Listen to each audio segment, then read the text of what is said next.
So it is 2 minutes after. I'm quite sure Jacques and Gabe are on. Kevin, do you think I should start or give them a couple more minutes? Jacques is here and Evan.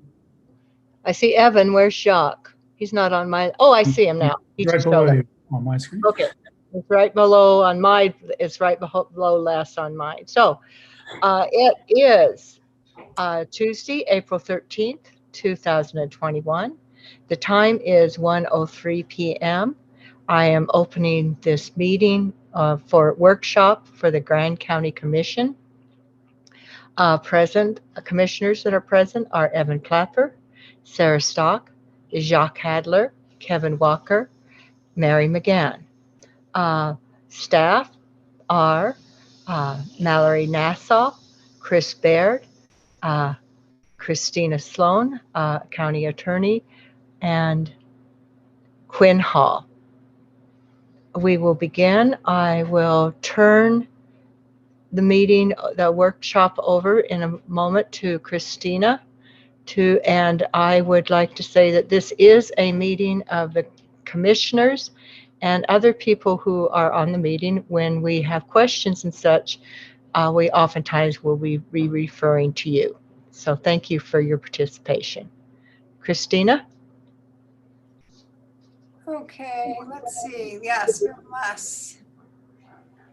And we did have Cliff. Oh, there he is. Okay, so what I'm thinking makes the most sense since we have special guests, our noise expert, Les Blomberg, and also Cliff Coons, who's the chair of our Motorized Trail Committee.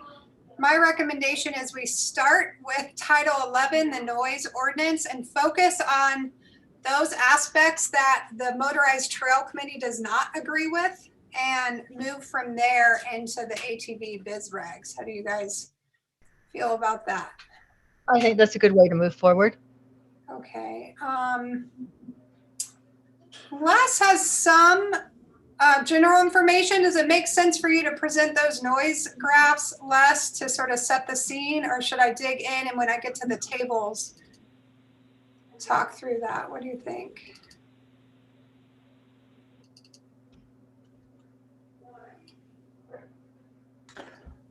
Les, you're muted.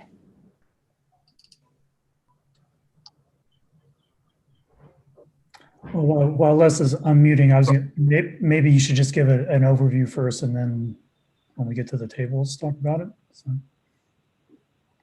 Okay, is that cool with you, Les? I'll just give an overview, but I do think you should present those graphs maybe when we get to the tables.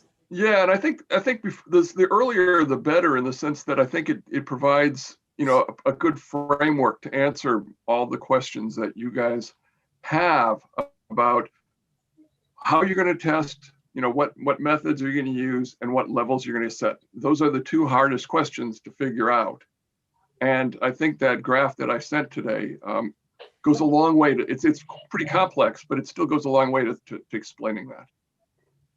Okay. I withdraw what I said then. So if you want to start with that, great. Well, let me just introduce it, and then Les can present the graphs, and then we can get into what I think are really only two issues where the Motorized Trail Committee doesn't like what we have proposed in the ordinance. And so Title 11, this has not changed since the version in your packet. So I'm not going to screen share, but this, of course, is the ordinance that will govern general noise regulations in the county. It regulates motor vehicles, but also general land use levels. And we are not under deadline on this. So I'm taking it first because of our special guests, but the moratorium deadline under statute for the land use code does not apply. We were trying to push the noise ordinance so that we could do a checkpoint in mid-May on one of our busy weekends. In working with the sheriff, we've decided to pivot to a more all-inclusive voluntary event at Sand Flats Recreation Area. So we have more time. A checkpoint has to be approved by the court. I needed 30 days to get that approved before our checkpoint date. Now that we don't need to work through the court, we're not going to do that. I think the inclusive concept is really great. I'm very supportive of not issuing citations for actually the entire first year after we pass these ordinances. and use that first year and use this voluntary testing event to not just train our officers and educate the public, but also collect data on all the various emission outputs from the vehicles. And this will come up today, and I'm sure Les can speak to it better, but industry doesn't release this information. There is no such thing as a stock dBA level for an ATV. Cliff Coons has been really generous in not just helping the county test certain ATVs in town this year, but also sharing the years of noise measurements that he's been doing informally in town of various vehicles. So the noise levels that we are proposing here are based on Les's expertise, Cliff's measurements, and also these 2 demo events we did this year. So with that, Les, I can bring up those noise graphs if you want, or you could screen share and bring them up. You know, why don't you pull them up, since I don't have mine on a screen to share at this moment. I have them Okay. I want to paper in express front that of me. Gabriel Wojtek has joined. County Commissioner Gabriel Wojtek has joined the meeting. Thanks. Let me pull it up. I have a million files. Okay. Can y'all see that? I can, Big enough? yeah. So, Okay, Anyway. so just to explain, and I did send along with this about a 4-page explanation of what this is, but just to briefly re-summarize, this is data taken from the California Off-Highway Vehicle Noise Report. It was done about 2006, I believe. It's probably the most comprehensive data set out there. As Christina said, there isn't a lot of data available, and this is a very good set of data. What they did is they measured 40 vehicles, ATVs and motorcycles, using a number of different tests. This is 2 of them. On the vertical axis, on the left side, is the EPA's full throttle test. This is a measurement that's made 50 feet from the noise source. A vehicle drives by. At a certain point nearby, it accelerates at full throttle, and then certain place past the center point, it takes off the throttle, and the noise is measured during that period. And the other one, the bottom scale, is the 20-inch test using the SAE J1287 test. So each one of these is a decibel level, and that you see, and each one of those diamonds is 1 vehicle. So take the very lowest far left corner diamond. There is a vehicle that was about 80 decibels in the with the 20-inch test, and about 73 decibels with the 50-foot EPA test. Is that clear? Everyone with me so far? Okay. So now I've done a couple things to this. One is I've taken the left-hand scale and I've used it, I've portrayed it as we hear noise. So the way we hear noise and sound is that every 10 decibel increase is a doubling of the loudness. And so on that left-hand scale, what I've done is I've separated each 10 decibel group by doubling it. So you can see where 60 decibels is, 70 decibels is twice as loud as that. 80 decibels is twice as loud as that. And then 90 decibels is twice as loud as that. So this better reflects how we hear noise, because decibel levels are measured on a logarithmic scale, number one, and they're measured with our ears, and our ears are not perfect sound level meters.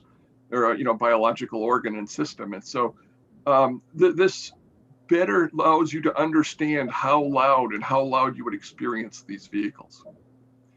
A typical linear portrayal really compresses it, and it doesn't really show the difference when you get into the higher decibel levels that people really experience. The other thing I've done, and this is in the text boxes on the right-hand side, is I've put in Well, first of all, that red line, horizontal line across, is the EPA's threshold for motorcycles and for large trucks like semi-trailers or tractors. The yellow line, horizontal line, is the EPA limit for dirt bikes. So what I did is I looked at, I used another rule, and that's the 3 decibel rule. Every time you add another source, or double the number of sources, I should say, you add 3 decibels to the total noise. So if you add 50 and 50 decibels, you get 53 decibels. You don't get 100 decibels. And so basically, if you've got a ATV that's 83 decibels at 50 feet, it would take 2 of those semi-trucks at 80 decibels to be just as loud. If you had one ATV at 86 decibels, it would take 4 of those semi-trucks to be just as loud.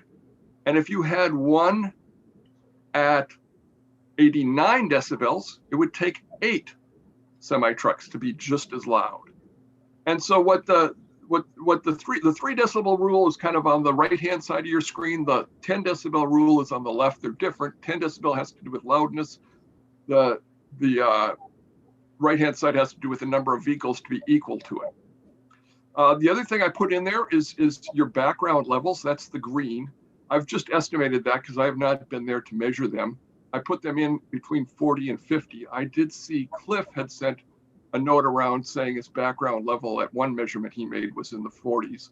I think that's a reasonable level. I suspect you might be in the 30s at times too. And if it's really dry and you don't have a lot of bugs and leaves, you could be in the 20s.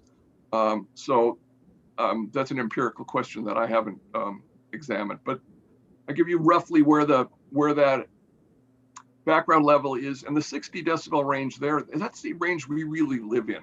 That's what you hear somebody talking at. That's probably the sound you're hearing coming out of your microphone of me right now at your ear. And so, you know, that just gives you some perspective of where all these noises are.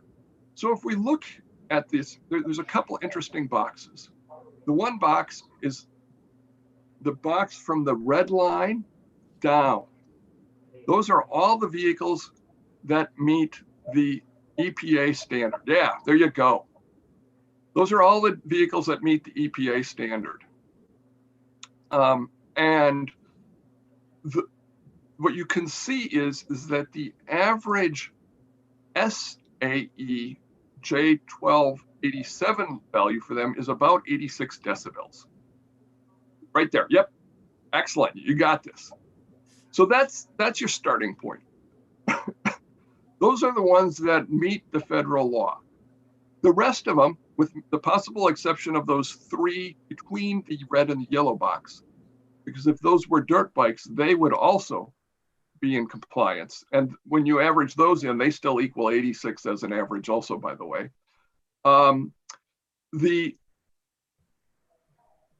Basically you're starting with a legal vehicle on average can make 86. However, there's a distribution, because if the EPA test was actually correlated well with the test on the bottom, the SAE test, then what you would have is a straight line. All the dots would be in a straight line. Actually, it would be slightly curved on this screen because of the log. Yeah, it would be like that. And they would all be along the same path, but they're not. And they're not because the tests test really different things. The EPA is a comprehensive test. It tests the noise of the vehicle, of the exhaust. It tests the engine noise. It tests the drivetrain noise, and it tests the tire noise. The test on the bottom is only an engine test, nothing else. That's all it gets. Sometimes engine exhaust. Sometimes it will get some engine noise too, though. So it gets a little engine noise and a lot of exhaust noise are the 2 things it tests. And so you're really measuring different things, and so they're not well correlated. There's like roughly a 8 decibel plus or minus air on each side of that imaginary line that's not in there. So the next group that to look at is the two vertical lines I put in there. I put the vertical blue line right there at 90 because that kind of is a bumper for you, at least when it comes to regulating motorcycles.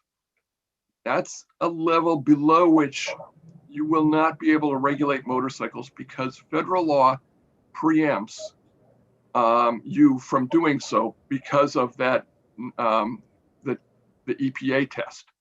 You have to make sure you design a test that all of the vehicles that pass the EPA test will also pass your SAE test. And so instead of picking 87, which would seem like the most logical, or 86, the most logical number to choose for your 20-inch test, you have to pick a higher one, and that's 90. The next interesting block is I'm going to have you look at the ones in the top right-hand corner. Up farther, right-hand corner. There you go, that block right up there. So that block to the right of the 96, because my other vertical line is the 96 decibel limit. The ones off to the right for you, over there, there's 6 of them in this data set of 40. They all would fail a 96 decibel test. However, you can see that there are a lot of vehicles in between the two blue lines. There's a right there, yep, but up a little higher, yep, that have the same decibel level at 50 feet. And that's due to these discrepancies I talked to you about measuring different things.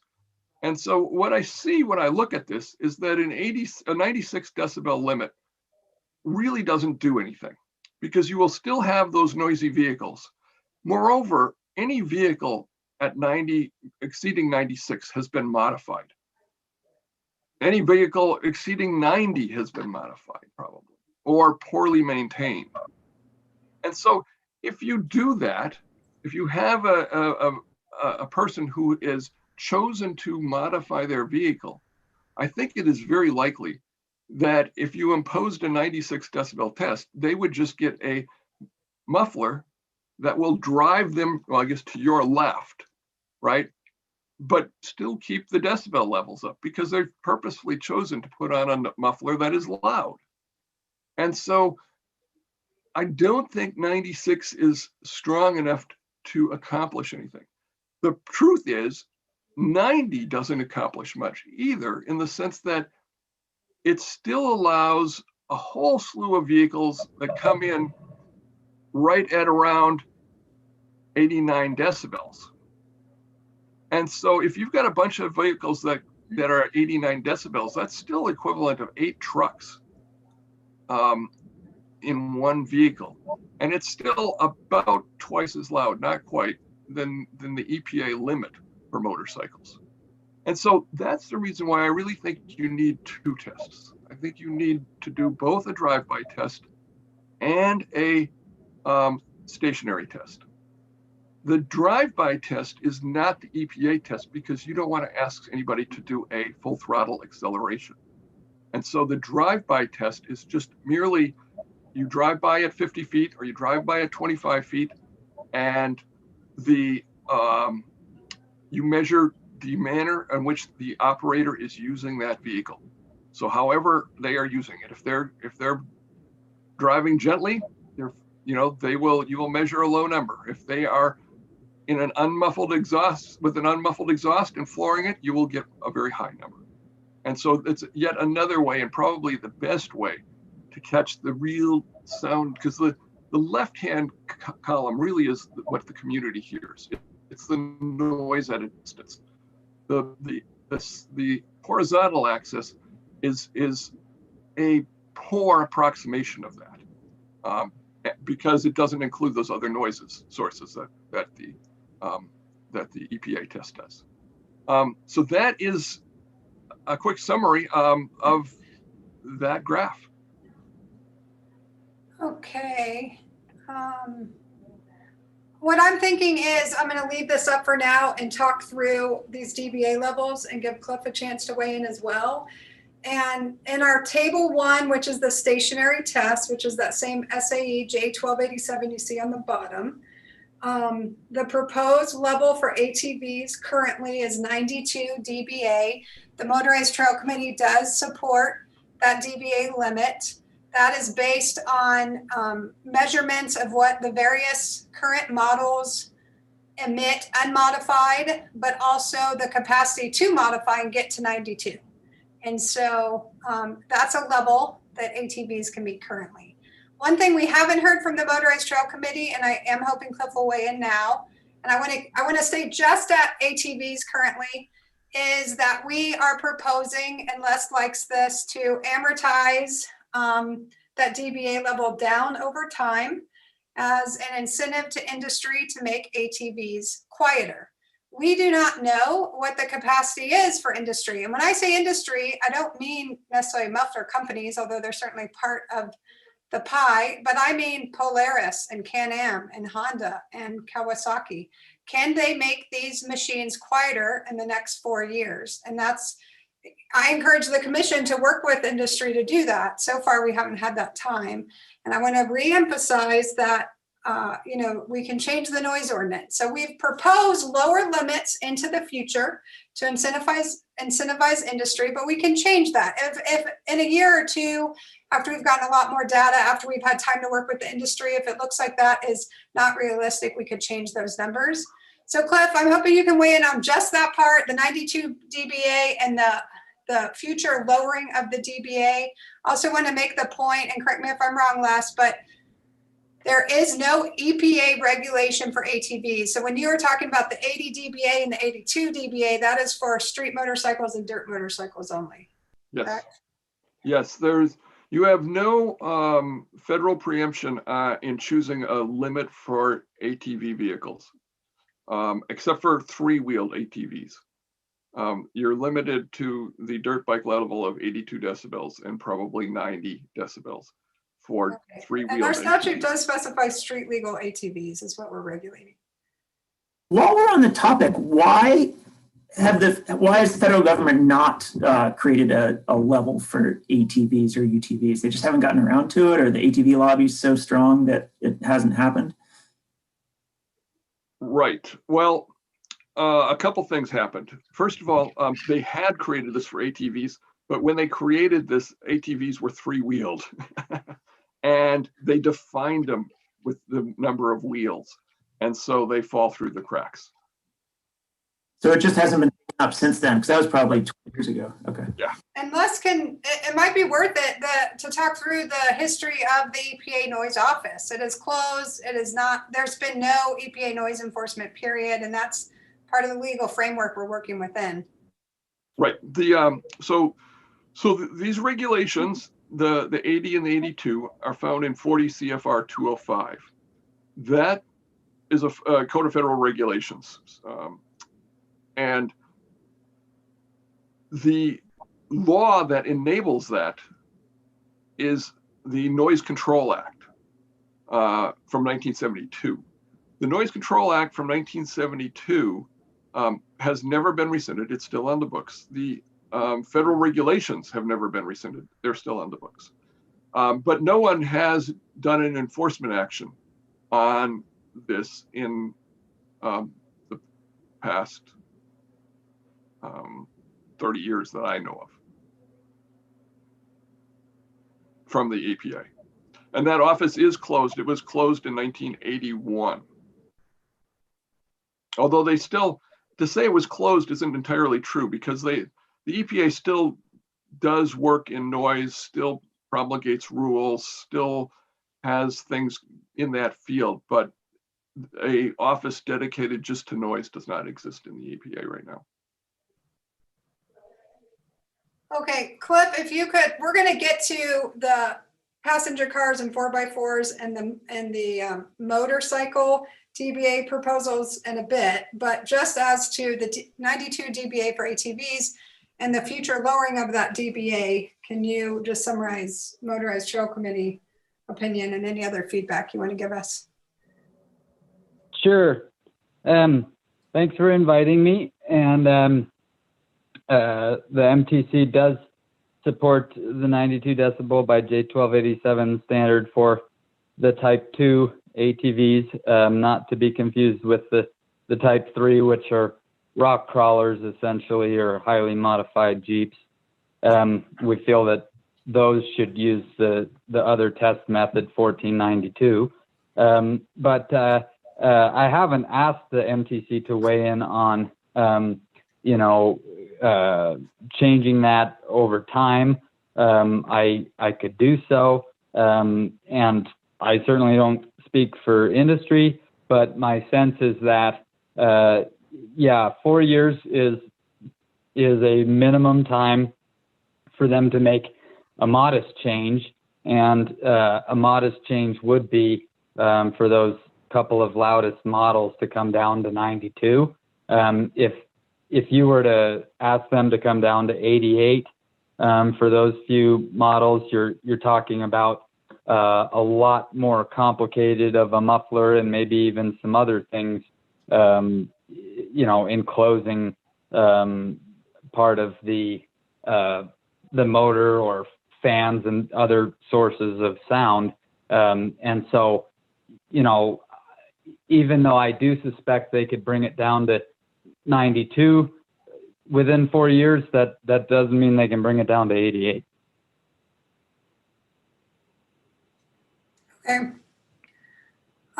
Next in our table 1, and that's in your noise ordinance, it shows passenger cars, and we don't actually include this Type 3 all-terrain vehicle, and maybe we need to specify that. And the recommendation from Les is to put that at 88 dBA.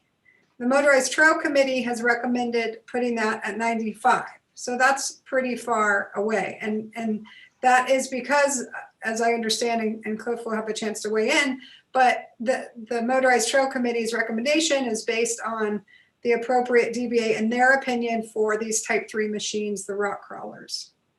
And so Les, could you speak to, and I don't know if any of this data, I can take it down at the point you don't think this data is helpful, but talking through your recommendation for the cars under 6,000 pounds. And I think, Cliff, I've represented to Les what Cliff's argument is, but Les and Cliff have not spoken. And so, I expect to have a little back and forth here, which I think will be helpful to the commission in weighing both sides.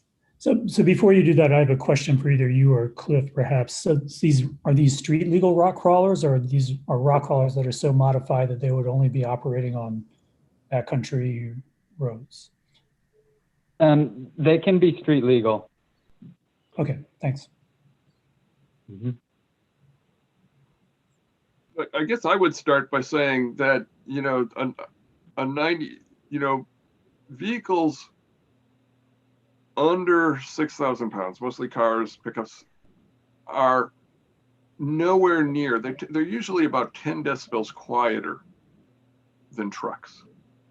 And remember, the two things that are the noisiest in the environment are motorcycles and the large trucks, the semis. And to set a limit for a passenger vehicle or a car, which right now are almost always about 10 decibels or more below the level of trucks and motorcycles, just makes no sense to me. There have to be, these vehicles are modified, and they're being modified to make them louder too. If you're going to set it that loud. Okay, and I would add that we did test my truck. So I have a 2017 lifted TRD Toyota Tacoma that is capable of going on most trails in Moab, and it measured at 80 dBA under the 20-inch test. That was with Cliff's Type 2 machine, so a little bit more inaccurate potentially by a couple of decibels than a Type 1. But, in considering Cliff's argument and Les's feedback, I couldn't understand why we would add, about, that seems to be what, 150% increase for a modified 4x4.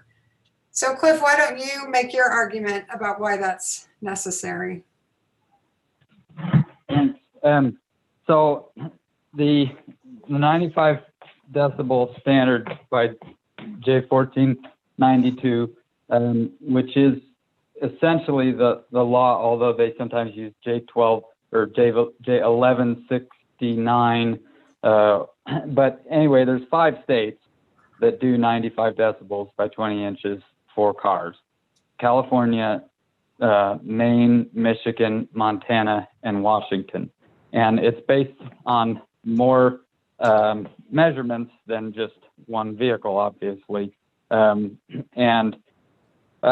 sounds high to me too, when you compare it to Christina's truck's measurement. But I have personally measured trucks that are 95 decibels that have not raised any eyebrows when they're actually in use. And of course, that's the point, is to figure out how we can, through stationary testing, actually get to the problematic vehicles and not bother the vehicles that aren't causing a problem. And of course, to some degree, it depends on the operator's behavior.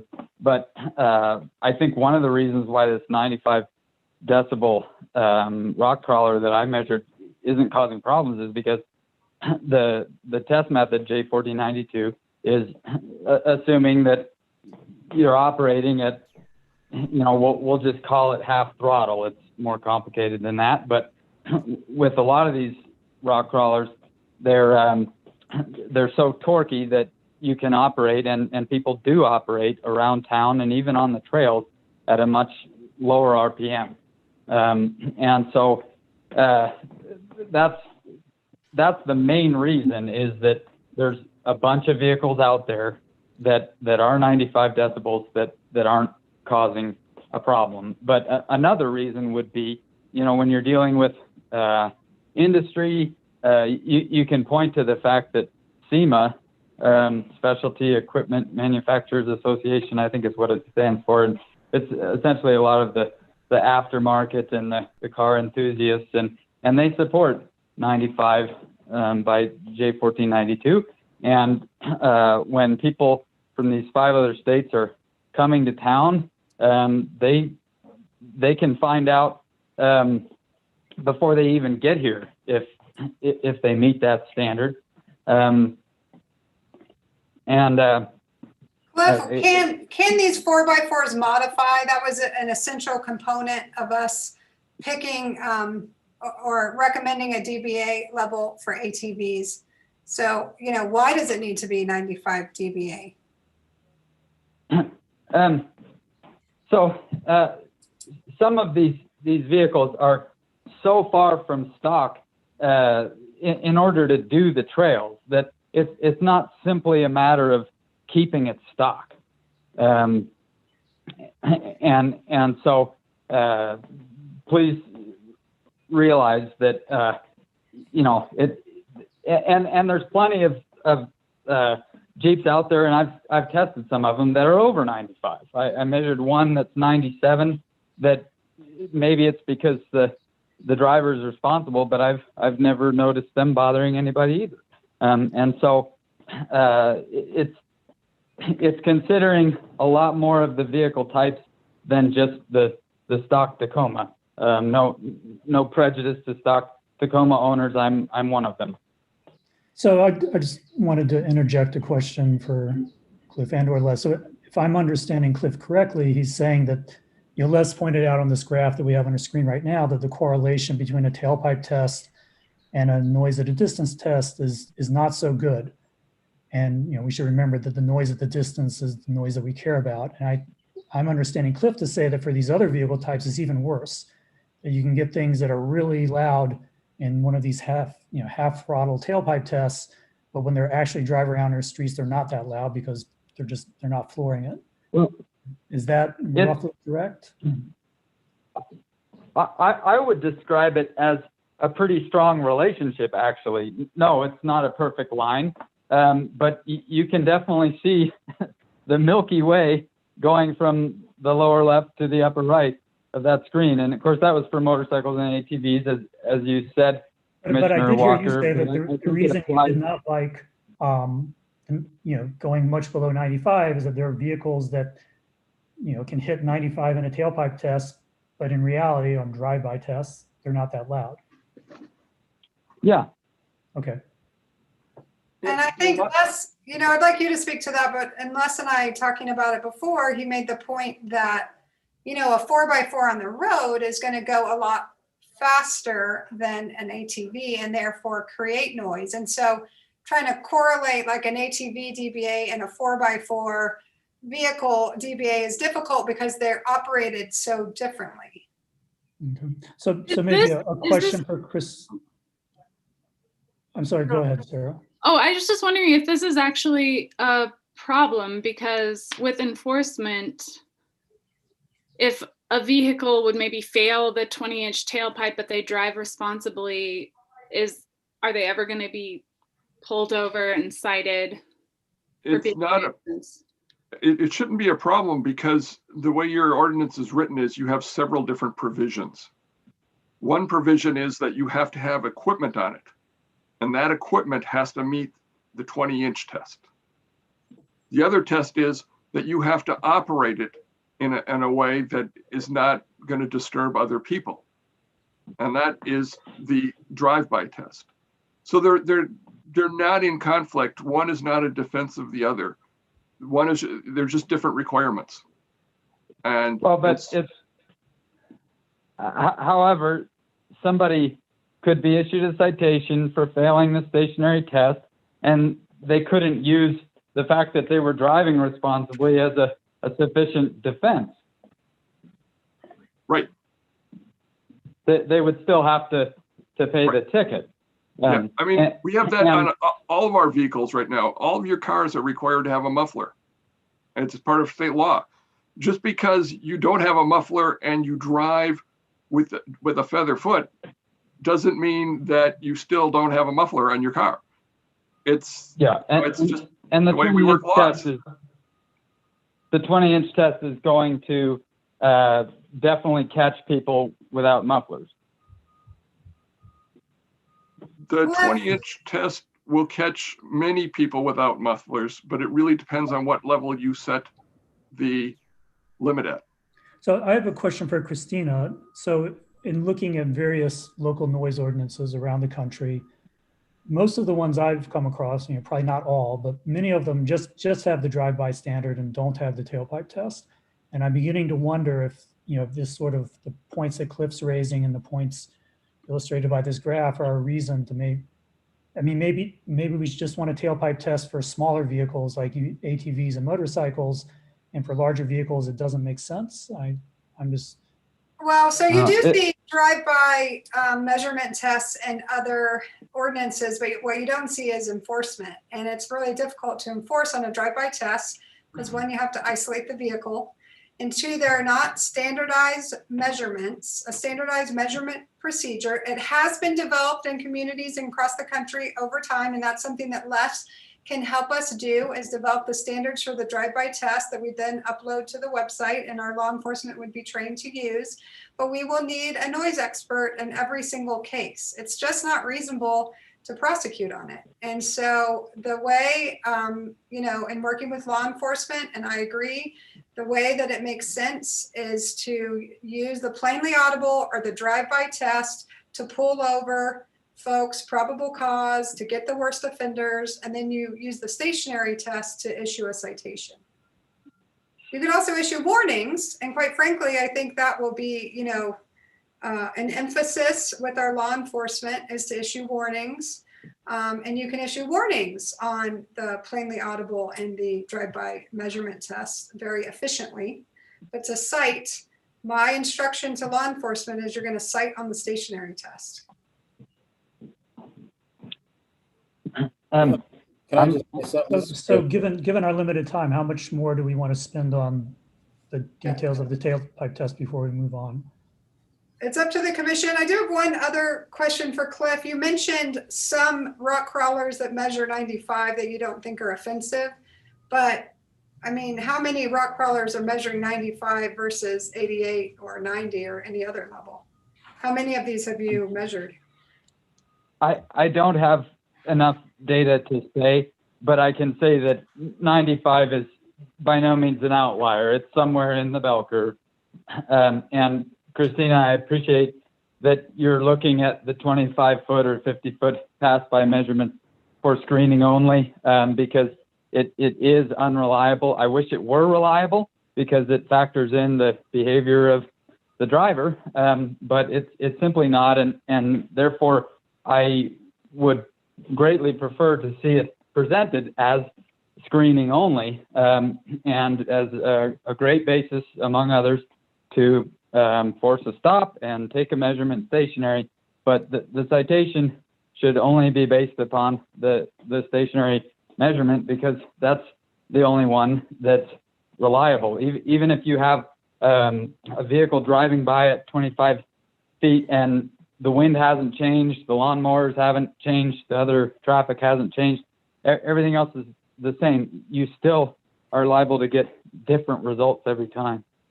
Okay, and I have 2 points to make on that. One is that we intend to use that first year of enforcement, issuing warnings only and not citations, for data collection.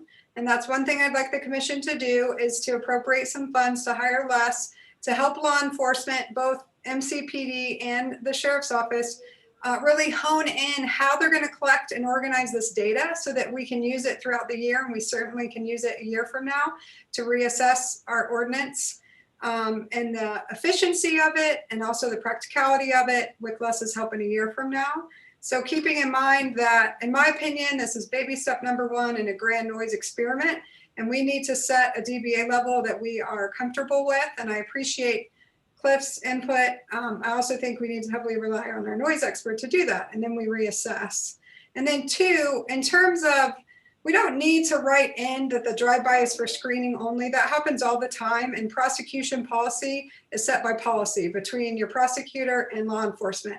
And for example, with marijuana, right? The criminal code criminalizes very small amounts of marijuana, but it's very typical that your prosecutor says, I'm only going to prosecute the cases that are this many ounces and above. And that's not something you ever put in an ordinance or that goes in the criminal code. That is just how enforcement works. And so, you know, I'm committing now, and I mean, I'm being very open about it. Commitment's not the right word. I am openly disclosing that the agreement with law enforcement is that we're citing on the stationary tests, and we're using the other tests for screening purposes. Christina, that helps. One other thing that would help, if you don't just explicitly state that it's for screening only in the ordinance, which is my first choice, you could also spell some things out in terms of the method. So is this referring to any instance? Because, you know, when you have people accelerating and in groups and things, you're going to have stock vehicles breaking that threshold. So it should really be when they are at cruising speed and that sort of thing. And in the absence of a methodology like J1492 with the stationary, then the 25-foot should have some more parameters spelled out. Well, that's what we'll hire Les to help us develop the drive-by measurement standards. We'll adopt those by policy and post that on our website. Okay, let's move on to motorcycles, because that's another place that Cliff makes. Before we move on, I want to interject something. I think one of the things we're running up against is that, you know, noise is a complex issue, and vehicles have a lot of different noise characteristics, and it's going to be impossible to specify a set of decibel levels and distance measurements that perfectly matches what we want to happen. I think if we because of that, you know, limited precision in the noise ordinance, we face a choice between making streets quieter for our residents or causing inconvenience to drivers of, you know, rock crawlers or ATVs. I would tend to err on the side of making things better for residents. And so I don't think, you know, no matter where we set the decibel level, there's going to be a lot of nitpicking that can be done, whether it's high or low.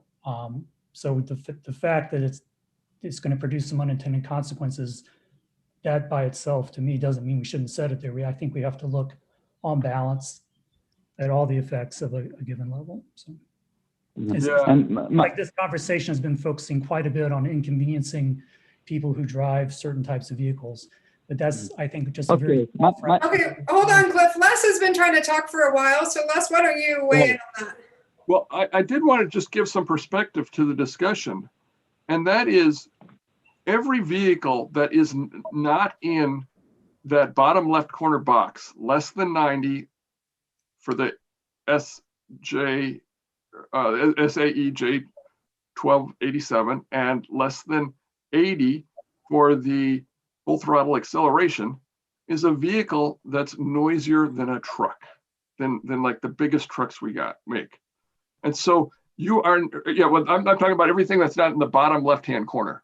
Yeah, everything that you were circling, everything that's not in that bottom left-hand corner is noisier than a truck. And for example, one of the biggest constraints on putting a muffler on is space. And, a rock crawler has that to spare. And so it is not difficult to modify something that big and quiet it to, like levels of a car. And so, it's a matter of personal choice on the person who's modifying it and not necessity. It's a little harder on a motorcycle, but you could still find a lot of motorcycles out there, like, a Honda Goldwing like motorcycle that's just like a car. And so it's not impossible to muffle these things. They have, we in some sense, we're stuck with levels that are much louder than in Europe, for example. You would bring that red line down about 6 or 7 decibels. Okay, because they've revised their regulations more recently. So it's not like the technology does not exist. It's the choice of the person modifying the exhaust. Yeah, and I'd just like to point out, if I could I just say something real quick? Rock crawlers usually use 4-cycle gas motors that are, modified from some stock vehicle. And they're not some kind of special motor like you have in UTVs or even motorcycles. They're just a modified 4-stroke gas motor from a truck. And the reason they're louder is because people put performance exhaust systems on them that are intended to increase horsepower and torque at the expense of sound mitigation. So it's a choice that they made, and that's why they're louder. But they're not louder intrinsically. They're still using a regular 4-cycle gas motor that can be muffled just the same as any other. Okay, so this will be my final words on the car part before we move to the motorcycle part. Yes, there isn't the perfect correlation with the stationary, and so you're either going to catch some that aren't really causing a problem, or you're going to lose some that are causing a problem. When you lose a few that are causing a problem, they're often speeding or they're throttle jockeying, which pertains to the revving part. So there are other ways that we can often catch them, and the bottom line is that this tool is exactly what states like California, Michigan, and Washington are using, and if they needed to lower it, they probably would. Okay, let's move on to the motorcycle section. This is in that same table. The way that Les and I have written it so far is to rely on an EPA stamp, which is required under federal regulation, that same CFR that Les mentioned before, which is 40 CFR 205. And that is under the EPA test you see on the left side of this graph. And that is, set at the 80 dBA for street motorcycles and 82 dBA for dirt motorcycles. And under the federal regulations, every single muffler product made for any motorcycle, and that includes stock mufflers as well as aftermarket mufflers, have to have an EPA stamp. However, since that EPA office is not actively operating, and since there's not active enforcement, the case that Cliff makes, and quite frankly, I've started stocking some motorcycles around town, and it's true that some of them don't have this EPA stamp. Does that mean the muffler is out of compliance? Not necessarily, because the EPA is enforcing it. Not all muffler companies are putting this stamp on there. So the way it's drafted is that you would be cited if you didn't have an EPA stamp on a motorcycle. We don't want to tussle with federal regulation. Cliff is encouraging us to set a DBA level certain. One thing I haven't explored too much with Les is, hey, can we do the EPA stamp or a DBA level? Which I think could be a way forward, but I expect that we'll set the DBA level below what Cliff wants. Cliff is recommending, or the Motorized Trails Committee, I should clarify, is recommending a 96 DBA level for motorcycles. So Les, could you opine on any of that, and then we'll open it to Cliff? Sure. So as far as I'm aware, and I this is to the best of my knowledge, and I think this is true, that every stock motorcycle sold is complying with that standard. What is also true is that a number of aftermarket companies are not complying with the regulation. And so I have never heard of a stock vehicle not having the stamp on it. They come with it. People have to take them off in order to not have it on their vehicle. Cliff, do you want to speak to your recommendation for 96? Sure. So there are many, many motorcycle models that do not come with an EPA label on the muffler. And the reason is that they're designed for closed course competition only.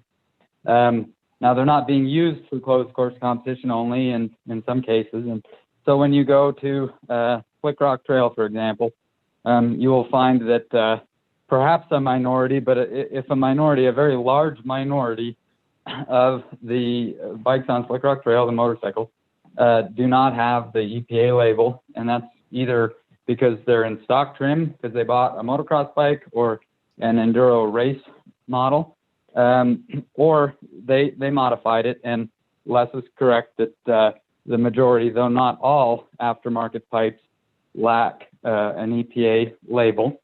And if an EPA label were a good way of separating the problems from the non-problems, I would support it, but it is simply not. The only way in which an EPA label could be relevant is for something like the street bike test, J2825.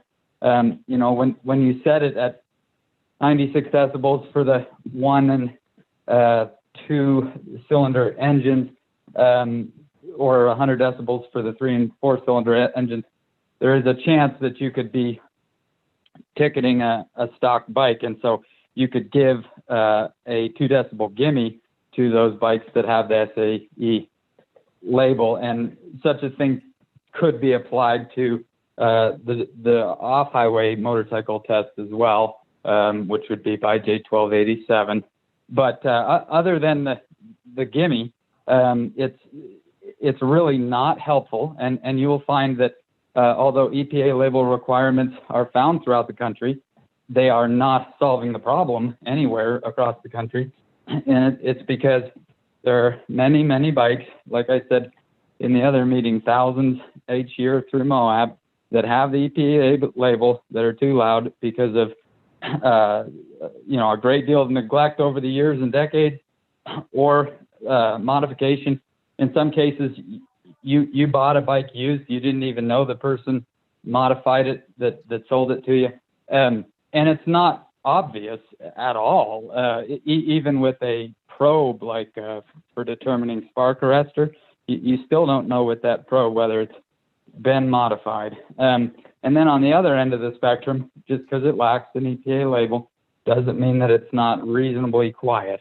And in fact, for all these closed course bikes, you know, an aftermarket, which probably doesn't have an EPA label, is the only option to make the bike quieter. If you put on a stock pipe that has an EPA label onto your motocross bike that's for closed course competition, you're doing a mismatch. It might fit, but that OEM and any other aftermarket, they've not said that that's a safe combination in terms of fire hazards and other things. And furthermore, if you took the EPA label rule to the nth degree, which some communities attempt to do, you would take that label on the muffler and you would match up the code that's found on the bike's frame itself. And it wouldn't match. So those motocross bike owners and enduro race bike owners, they would have no option to comply with an EPA label requirement. Neither would older bike owners. So like I searched for Rocky Mountain ATV as the main source of OEM parts in the whole Western United States, really. And just an XR600 Honda from 1986, they didn't just say it's not in stock, they said it's not available for sale. And that happens over time. Once your bike is over a quarter century old, you might be out of luck. You might not find it on eBay. And another reason why the EPA label doesn't work is because you can't get to it, or if you can, it's worn off. So I have 4 different kinds of motorcycles, and one of them doesn't have an EPA label, and it's the quietest of the entire bunch. One of them has an EPA label that is worn by tire rubbing and other things. One of them is obstructed by luggage rack, which you would have to disassemble. And if you wanted to match it to the frame, and I had gotten a larger gas tank, it means removing the gas tank to view the thing. Now, I have to admit, one of the 4, the EPA label works. It's the brand new bike because it hasn't been accessorized or anything yet. But with that brand new bike, with a simple cordless drill and a pair of pliers, you can remove the rubber plug that's put in there that reduces the sound level. In a matter of minutes, it's shown on the internet how to do it. And, you know, after all of that, it would still have the EPA label. So we've used up, I think, half of our scheduled time so far. So I do think we need to speed things up in discussing these points if we're going to come up with some kind of consensus before the meeting. So, well, Les, these are the only 2 points that there isn't consensus on, and so that's why I do think we need to spend this time. I think there are quite a number of other points in the noise that, that don't involve DB that we need to discuss. Well, I would like to hear from the commission at this point. I know for myself at this point, I am more concerned about making sure that we can get things quieted down in town. And so I'm trying to look and figure out how. I'm not as concerned about inconveniencing the users. I mean, I hope that doesn't happen. I don't want that to happen to them, but that is secondary to dealing with the noise issue. And so.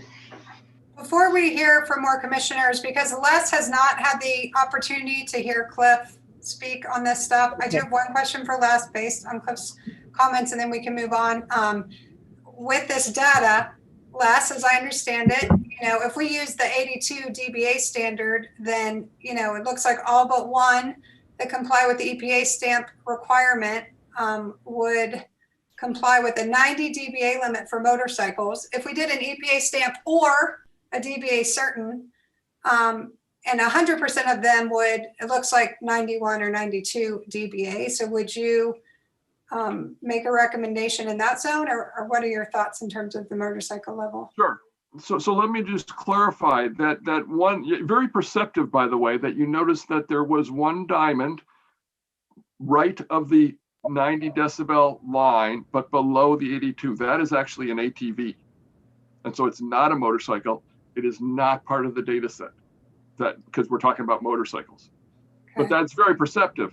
But what I recommend, well, first of all, I do think the stamp is an effective method. It is not a perfect method, and it can be, you know, you can work around it.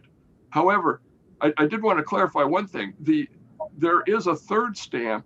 There are three stamps. There is a EPA stamp that says 80 at 50 feet for on-road vehicles, 82 at 50 feet for off-road vehicles, and one that says that it is for competition only.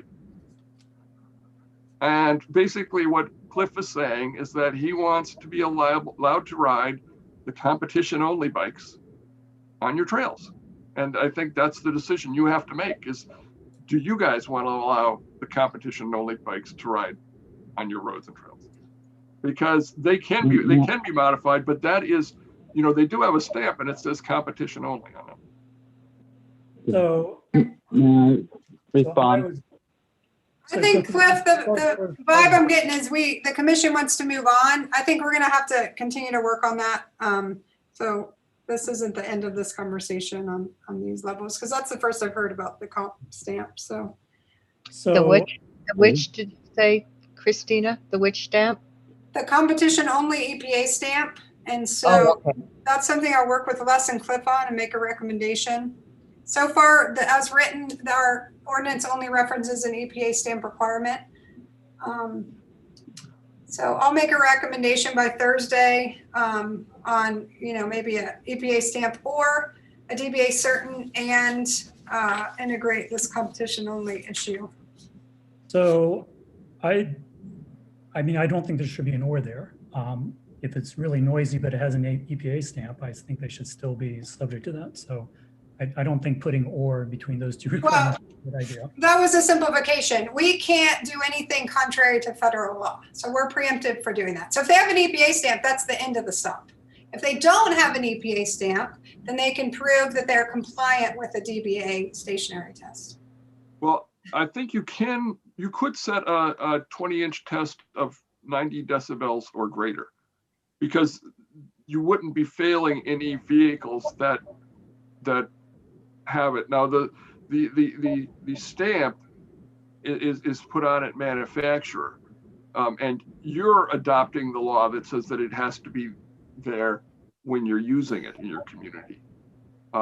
So you're not preempted from creating either a 50-foot drive-by test, which is a manner of operation test, or a stationary test. But you are preempted if you want to create a motorcycle stationary test less than 90 decibels. And that's why I put that first line in there. That's your bumper right there. You can't go below that. You're preempted. So I wanted to go back to those general remarks that Mary made. I do agree that, I mean, in any decibel level we said, it's going to do some combination of inconveniencing users and allowing noisy vehicles by residents' homes. And I'm inclined to set it more toward the end where we're protecting quiet in neighborhoods. I think also I wanted to, you know, Chrissy made, I think, a very important point about prosecutorial discretion.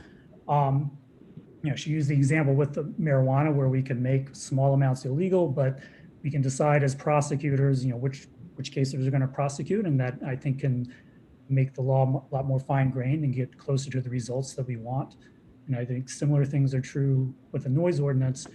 And I think it's important to note an asymmetry there.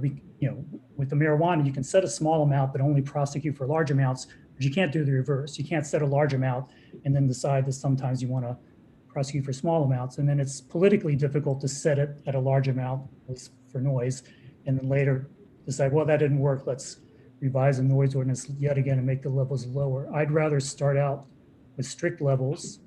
And if in the future it becomes clear that they should be a little bit higher, we can address that later. May I speak to the level, that whether it's 92 or 96? or 90. What does the commission want to do now? Hear from Cliff further or move on? Just 2 minutes more and then transition away from. Good. So Les, your graph is coming from the 2005 California study, is that correct? That is correct. Okay, so that study recommends that a standard could be in place as low as 94 decibels, and that in future, they hope that through working with manufacturers and things, it could go to 92. So that study supports 94 or a higher standard, not 92 at the time it was written, and not 90. And since that time, there's been a lot more data collected of more modern bikes and more thorough research, and found that there are, in fact, many EPA compliant motorcycles that will measure 92 and even 94 decibels by shade 1287, and that in the real world, when you add a skid plate and other accessories that are basically for safety, and you add a little wear and tear to that motorcycle, and then you add the other factors that officers have to deal with in the field, and that's why 96 works, and it allows somebody with a motocross bike, which is, again, thousands and thousands of people, many of whom are residents here, to have the option to buy something like an FMFQ pipe, that's popular aftermarket option, to comply with 96. If it's 92 or 90, there's no option to comply. They're more likely to just try to get away with it. Thank you. Okay, do you guys, so you'll have the noise ordinance from your packet. Do you guys have any other comments or questions about the noise ordinance generally? Anyone? There was a little bit of discussion about the drive-by test, in two different contexts. One is a probable cause for pulling someone over for a tailpipe test, and the other is just, yes, you're in violation.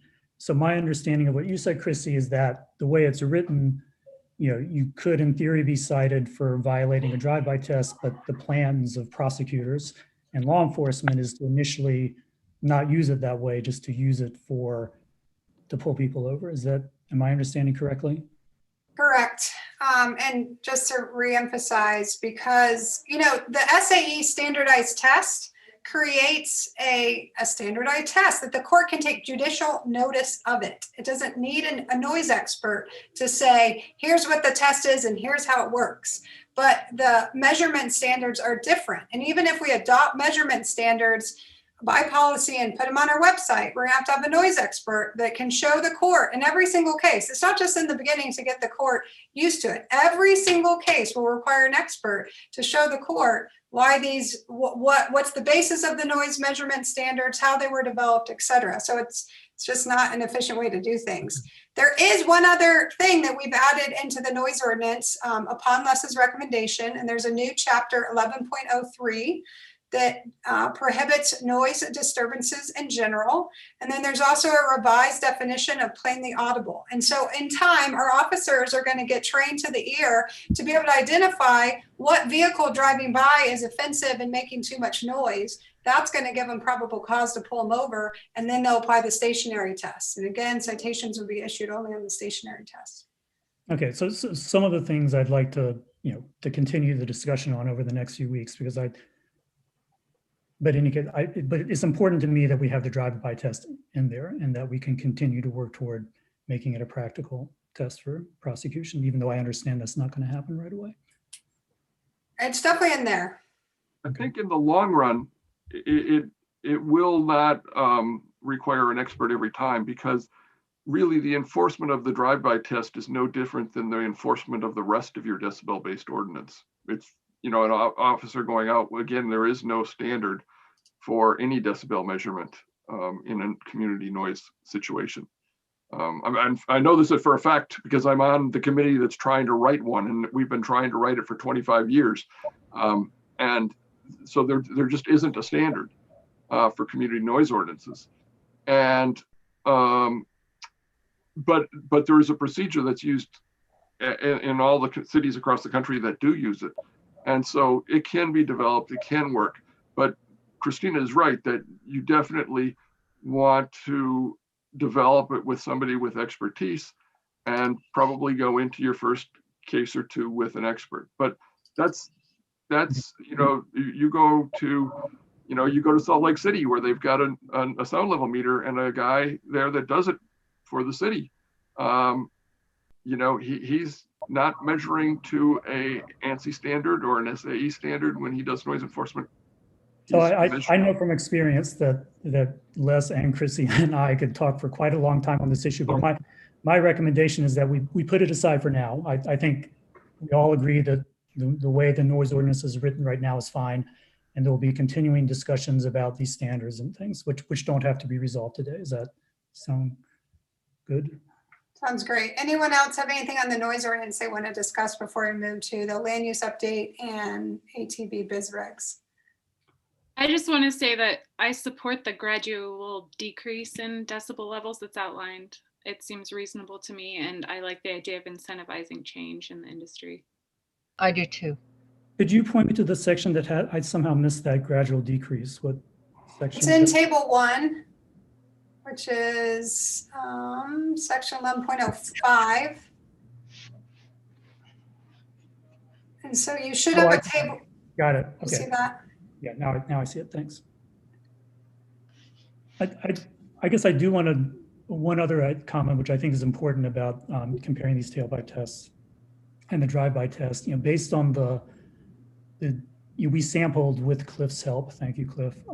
Some rental UTVs that were coming in right around. I think maybe one of them was below 92. Some of them were slightly above, but they were all pretty loud. I mean, so I don't. My impression is that if every single UTV came in at 91 decibels, that's not going to solve our noise problems if they're all still on the street. And that's why I think the drive-by test, which does a better job of, it's important to be working toward that as a long term.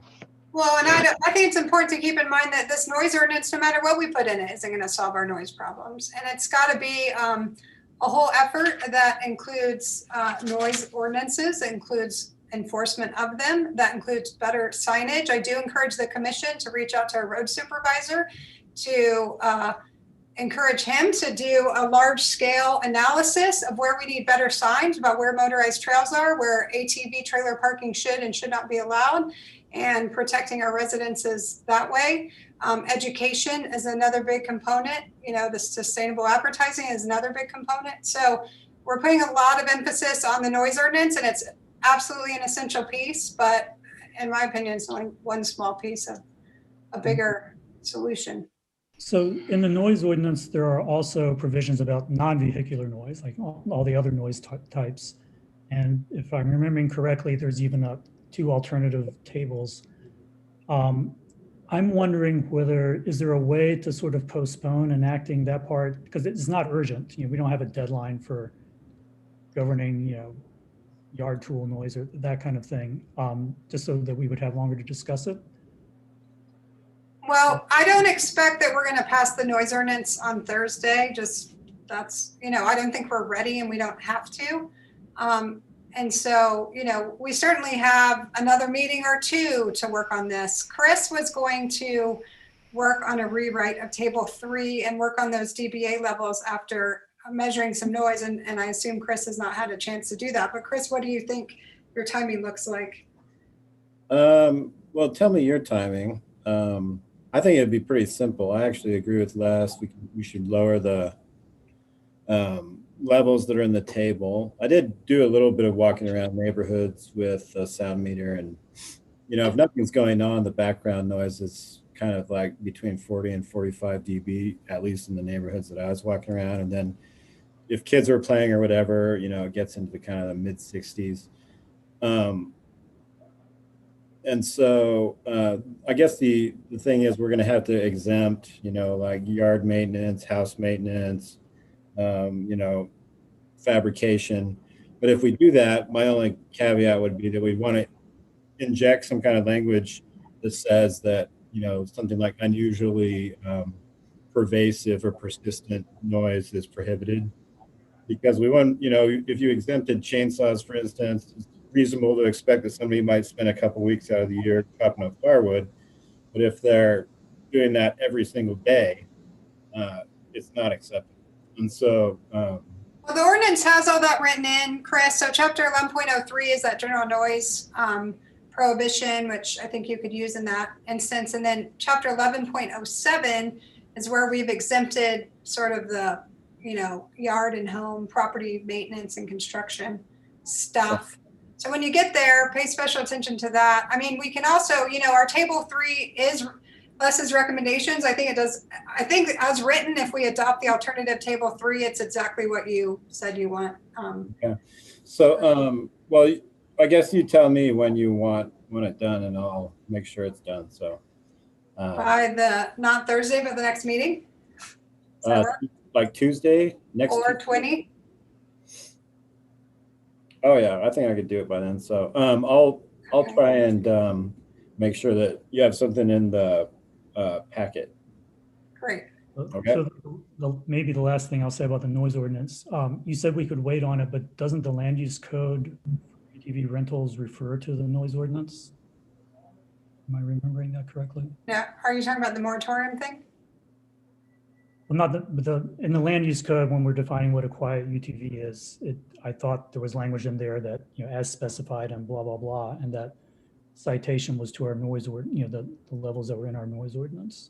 Well, the land use code update integrates chapter 5, and chapter 5 integrates chapter 11. Okay. But yeah, I guess I meant chapter 5. Sorry. Chapter 5 integrates chapter 11. So Title 11. Are we also, I mean, so then it seems like we should do chapter 5 and chapter 11 at the same time, or can we fudge that?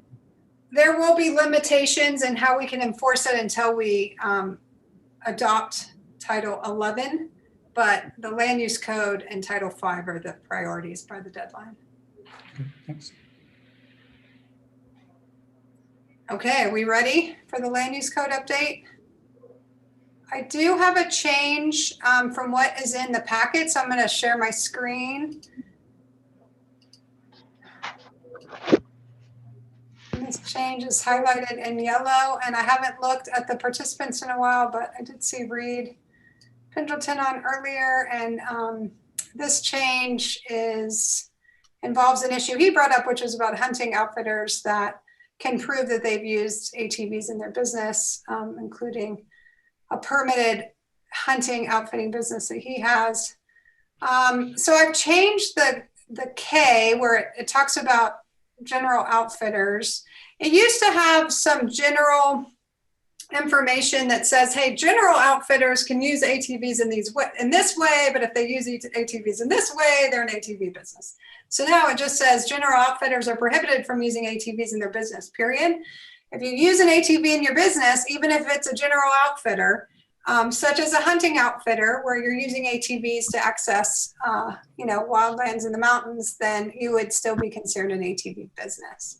So these are two changes. They're somewhat minor, but it does more clearly sort of fit everyone in that's using, renting, allowing customers to drive, allowing guides to drive ATVs. All of those businesses become ATV outfitters, and they're all going to be subject to the regulations in Table 5. So the regulations haven't changed, and it essentially says, these businesses may be permitted up to the cap in Title 5, and we'll get there, but I've now increased that cap from 5 to 7 base to include the hunting business, but also one more ATV business that is fully licensed. I've investigated it. We had just missed it before. Because that's Moab Scenic Adventures, and it is permitted in the same location as another ATV business. So we knew there was an ATV business there, but missed that there were two. Otherwise it says, hey, you got to go look at chapter 5.02 and comply. Section 2D here allows ATV businesses to sell their ATVs as part of their fleet maintenance without qualifying as an ATV sales company. And then currently, and this is based on what the Planning Commission approved, ATV sales are only permitted if the models are electric. I do want to hear from the commission on this point. The planning commission felt strongly about it. I haven't heard consensus from the commission on that point. I will say in yesterday's business meeting with our ATV businesses, Scott McFarland, who of course is a city business, but he was actually at an electric ATV manufacturing plant and showed us around and introduced us to an agent owner of the electric ATV company who talked through sort of what the charging requirements are, what the capacity is, what the tire size would be. It was pretty interesting. And so Scott anticipates bringing those models in about a year to Moab to start selling. So there is an electric model out there. Obviously, this would limit greatly an ATV sales company. I'd say the only other thing I want to say is that their sales taxes on vehicle sales are large, so keeping that in mind. So far, I'm not sure that we have any vehicle sales companies in the county, quite frankly. I haven't looked at that. And that's really all I have to update you guys on this. Do you guys want to weigh in on any of that?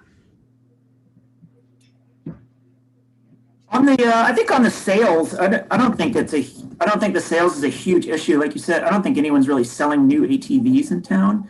They might be selling one or two here or there, maybe.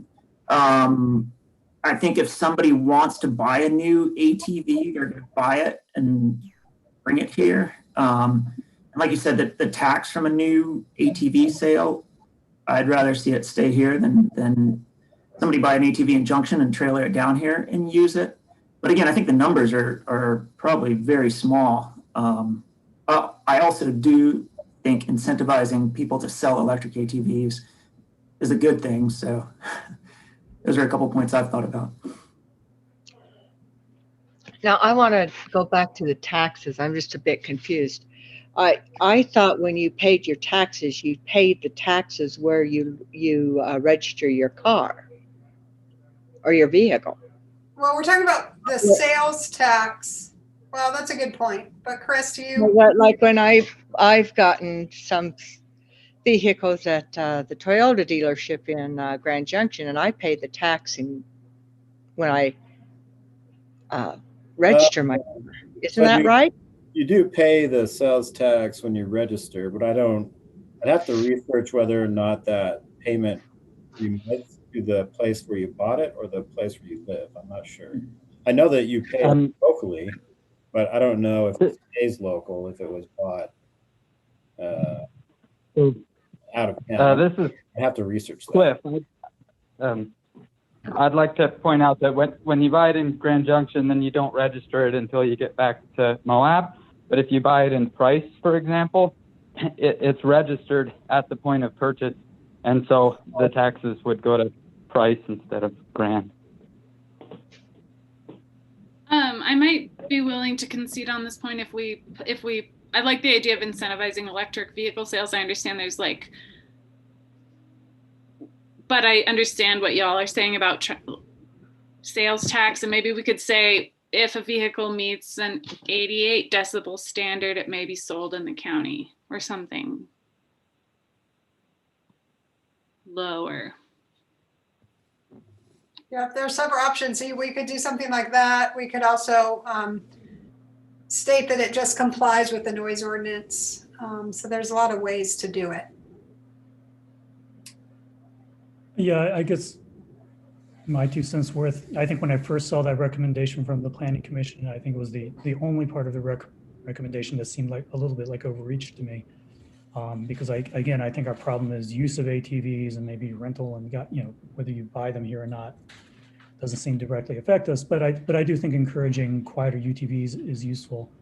I just wouldn't want it to become a political liability for us if it feels like I think we want to save our political chits for the things that matter more. Do we have any idea of how many ATVs new ATVs are sold in the county yearly? I would guess the number is very small. I don't think anybody sells new UTVs in Grand County. Right. I think it's just turnover of fleets that are in private sales. Another comment, I didn't know if this is all you're going to say about the Chapter, is it chapter 5 or title 5? It's Title 5, Chapter 5.02 is where these regulations are. Okay. The Planning Commission recommended using the drive-by standard for what counts as a quiet rental UTV, and I think you were preferring a tailpipe standard.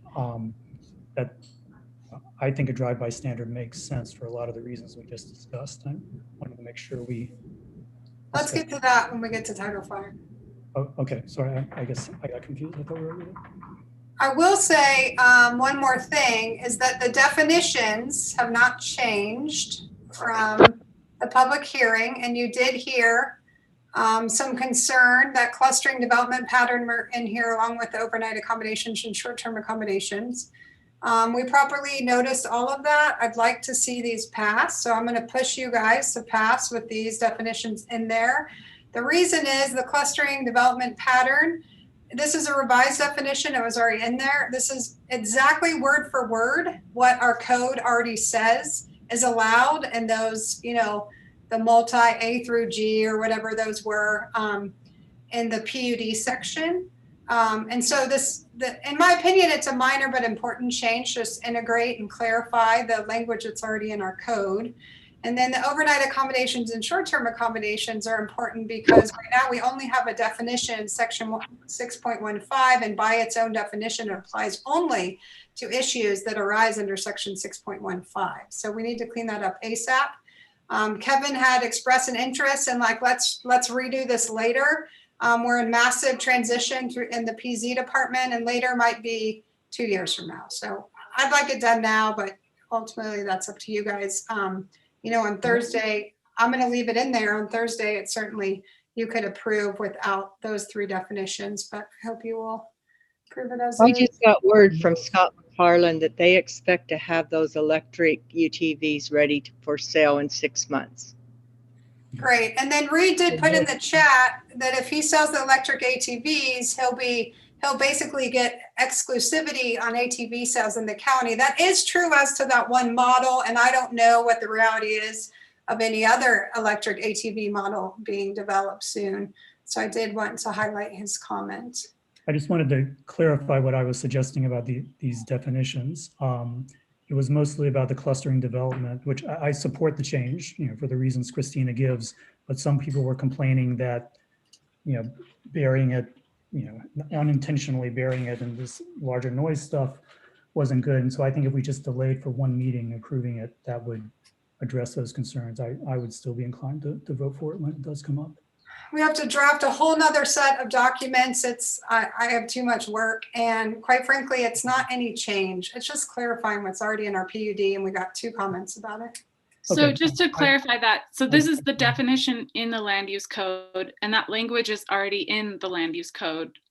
So the black text is actually the definition that's included in 10.2, and the red text is pulled out of our PUD section that lists out why a PUD may be used. And so the language about the efficient use, an efficient use of land in public streets, utilities, and governmental services comes straight from our PUD purposes section. And I'm sorry I don't have that section now, but I can have it for you on Thursday. And we have, you know, that was in there at the Planning Commission public hearing. We had a public hearing at the commission level. We've had, this is our 2nd workshop on this stuff. So, you know, by the time it gets to a vote, it'll be the 5th public meeting at which these definitions were considered. I think there's been sufficient process. I withdraw my suggestion about it. Thanks, Kevin. Yeah, I think with that one, it is important to follow up on the Spanish Valley survey and talk about cluster development, but that's going to be its whole own process. So I support moving forward with those. I don't think it was hidden. We addressed that. I'm all for moving forward as well. And there was one remark I forgot to make earlier. You brought up the changes you were making in response to some points that Reed Pendleton raised. Just as a general point, I think, you know, small numbers of ATVs used as part of hunting outfitting, that's not really the problem we're trying to solve. And so, you know, I would be specific of showing some flexibility that would allow that to continue. But I don't want to, you know, depending on how we write things in terms of our caps on numbers of ATV businesses and the fleet size limits, I don't, if one guy's got a single ATV that he's using for hunting, I don't want that to open up to some future really large number. That doesn't make sense to me. So I definitely don't want to interfere with what Reed or similar people are doing right now, but I don't want to go too far the other direction either, because I think it is important to try to keep these numbers under control. But I think with hunting, it's being used, it's definitely being put on a trailer. That's one of the key things we care about. And it's going, in areas that, have fewer UTV noise issues. And I agree with all that you just said, but I think the other important thing to do, to keep in mind is that what a hunting outfitter is providing with an ATV and what an ATV tour guide is providing with the ATV is exactly the same thing. It's providing a service with a guide to get this person to a certain location. It's all part of the service bundle. And so the arguments that Reed has made are exactly the same as what our tour guides are making. And so you can't treat them differently. And so all this is doing is saying, hey, you have to comply with these regulations if you're using ATVs in your business. So, but I think one difference is that Reed didn't have a UTV business license, and maybe there are other people like him who didn't do that because their use levels are so small. So rather than making them into a full-fledged business, which has some kind of high cap, it could be something more like a valid existing, non-conforming use, valid existing rights, so they get to continue what they're doing in the past. But not so keep in mind, we didn't have an ATV business license. None of these guys have that. Okay, so there have been a lot of folks come out of the woodwork saying they rent ATVs. And unless they had a permitted use where an ATV would be a natural extension, such as a hunting outfitter, such as a motor vehicle rental license, those fit. Anything else I've been denying because they don't have, if you have a permit for retail sales, then you have not been legally renting ATVs in the county. Okay, and so that's happened numerous times. And so the cap, the seven business cap, and that's one reason why in each of these meetings, I'm like, hey, we're still working on it because we don't have ATV business licenses. We've had to figure out which of these businesses are properly licensed. Keep that in mind. So I don't understand what you're asking for, but maybe the cap is not something the commission wants to support. So maybe we should go to Title V now and get into that. That's what I was asking about. To me, it seems like there's a distinction between someone who has a big side, renting an ATV here, and someone who's mainly doing hunting trips and happens to use UTVs. Those seem different to me. And you mentioned earlier that there are similarities, and so we have to treat them the same, but I think there are also relevant differences.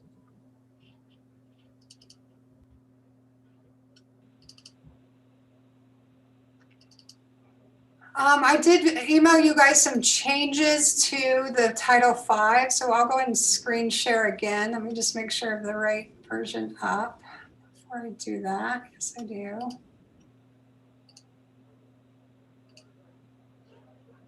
Okay, everyone can see that. One change you're going to see is inclusion of a definition for ATV rental fleet, and then a limiting of the proposed fleet cap to rental fleets only, so it wouldn't apply to vehicles being used in tours.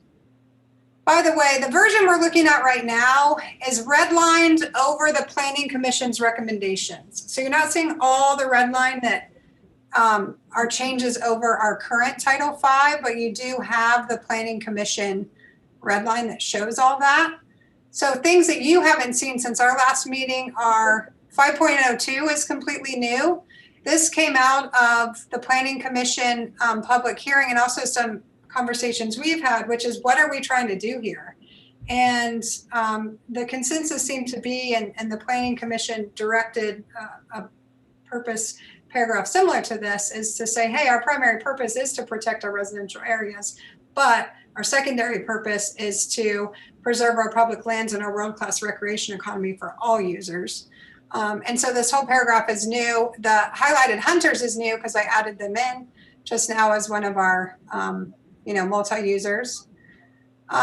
Just tweaking the fleet a little bit and working with the fleets, the inventories that our businesses have supplied so far. It will be, not everyone has street legal ATVs, so I need to know, the county needs to know which one of these are street legal and which aren't, and what the use is.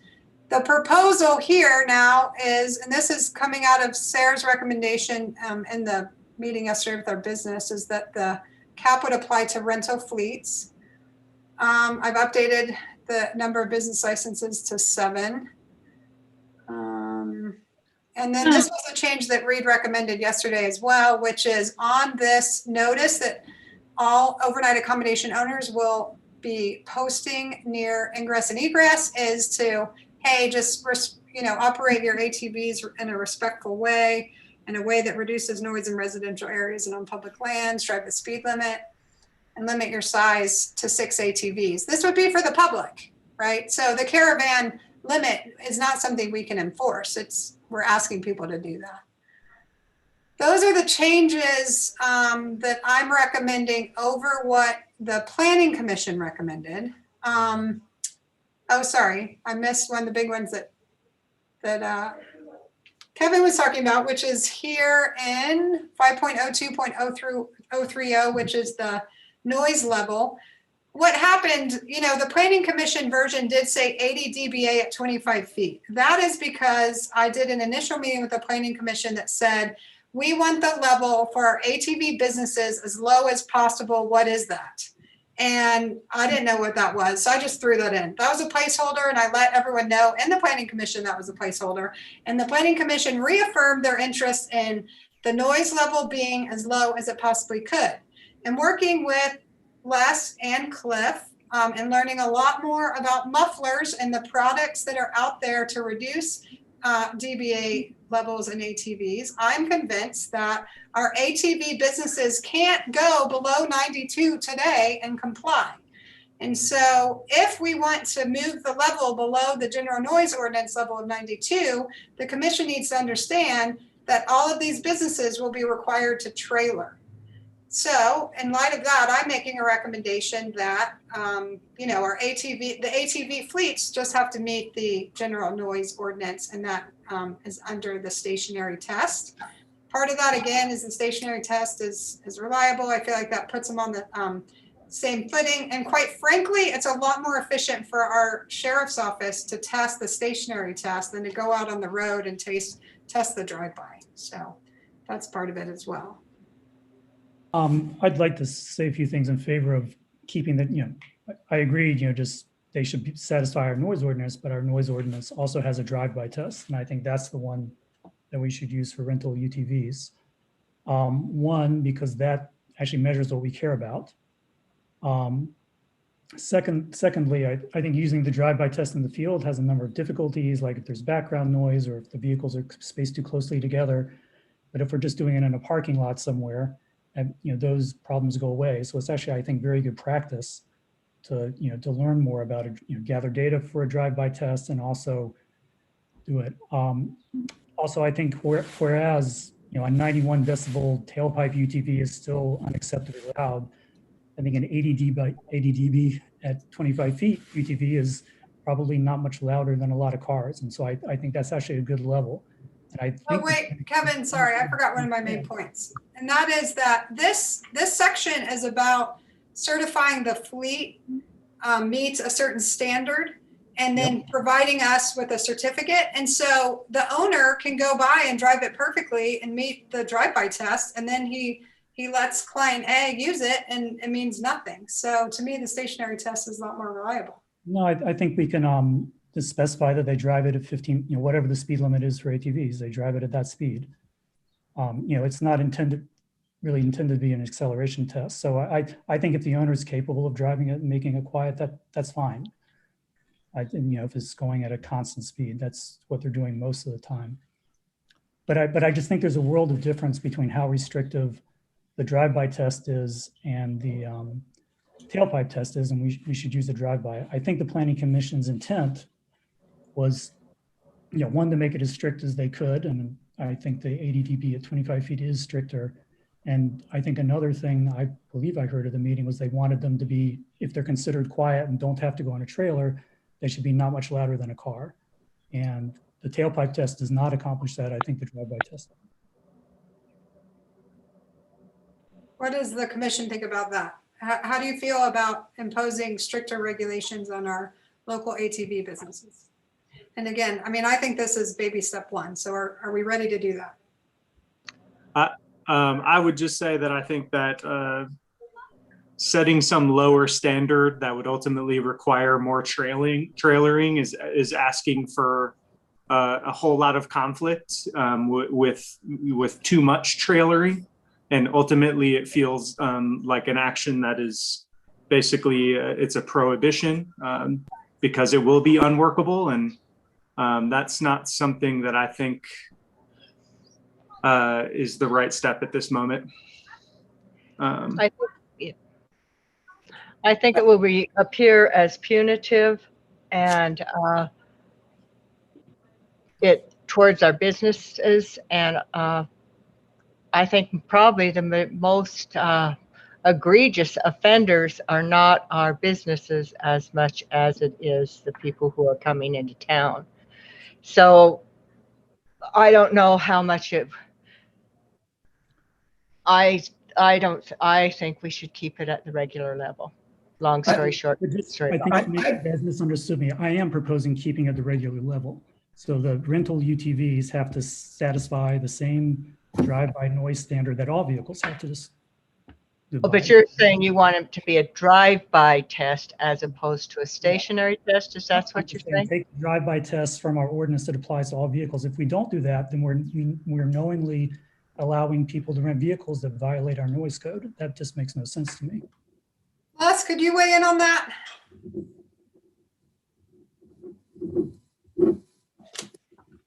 All right, yeah. So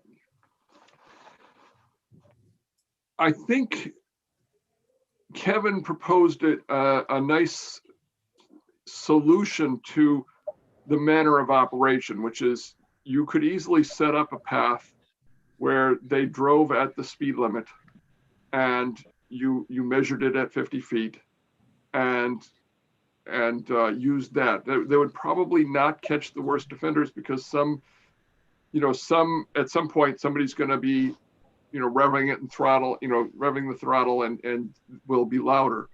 But so I think that drive-by test, the way Kevin proposed it, is probably, you could consider that a higher limit or threshold than your ordinance, because your ordinance, I think, is more restrictive because it covers all types of operation, not just the constant speed drive-by. But it seems like that is to me, that's a really good start in your kind of your phased in gradual approach that you're taking, is that, I think it fits with kind of your philosophy that you've before, that you've incrementally approached this issue in the following years, because that test, if it was a constant speed test, would not be the worst case scenario. Okay, so May I add something just to do with the technical aspect? sure, Cliff. So the drive-by test would need to have a lot more spelled out in order to apply it to the businesses as a equipment measure. And if you spell it out like the feds did with the CFR 205, to get that test done for manufacturers and things, they spend $5,000 for one vehicle. And that's because it's just a lot more complicated. It can't be as windy, and it depends on the surface you're using and things. And so what I think you'll find if you use that, and even if you spell out some procedures, is that one guy will buy one model for one company and it'll pass, and then the next day the sheriff will fail the next company even though it's the same model, and that'll cause a lot of grief. And yes, it might be closer to the in-use sound levels, although that's still dependent on the driver behavior. But keep in mind that, especially with motorcycles, but even UTVs, the muffler is the primary source of sound, and so that's why it is a pretty good indication. Yeah, I mean, every noise test we do, there's going to be technical issues, and I don't think we can get bogged down in those. I think that leads to us doing nothing, which I think is a very poor outcome of all this process if we end up enacting really minimal things that don't make things quieter in people's homes. I think, rental UTVs are a big fraction of the traffic on some of these streets, and it's not at all unreasonable to require that if they're driving, the speed limit of 15 miles an hour, that they be satisfying our local noise ordinance. I mean, why would we allow people to rent vehicles that we think will violate our local noise ordinance? Well, Les, why don't you speak to that? Yeah, well, I was going to say that, having done and conducted thousands and thousands of tests, the technical difficulty of doing each of the tests seems about equal to me. I think the time it would take me to do each. Was that what you meant? Yeah, either a stationary or drive-by. The biggest issue would be setting up the location initially, like finding a location where you could do the drive-by. But once you found that location, you could easily run through them. I do a similar test on hundreds of lawnmowers where you just run them by. You just got to find a place and you run them by and you measure them, and that's all you do. It's not hard. Okay, but we worked really hard on our stationary test DBA to set a limit that folks can comply with without trailering. And so that is why I think that needs to be our focus for our local business regulations, and anything else I think does place additional burden on them.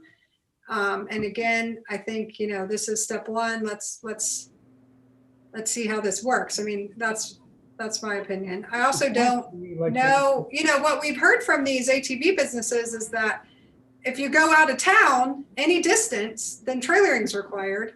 And so to get a safe place where the county doesn't have liability to bring vehicles up to speed at 15 miles per hour, I don't know where that is other than at the airport. And so we're going to be asking our ATV businesses to trailer to the airport to then test under a drive-by. I mean, I'd need to wrap my head around that a little bit more and probably work with law enforcement, but I feel pretty strongly the stationary test is where we should start.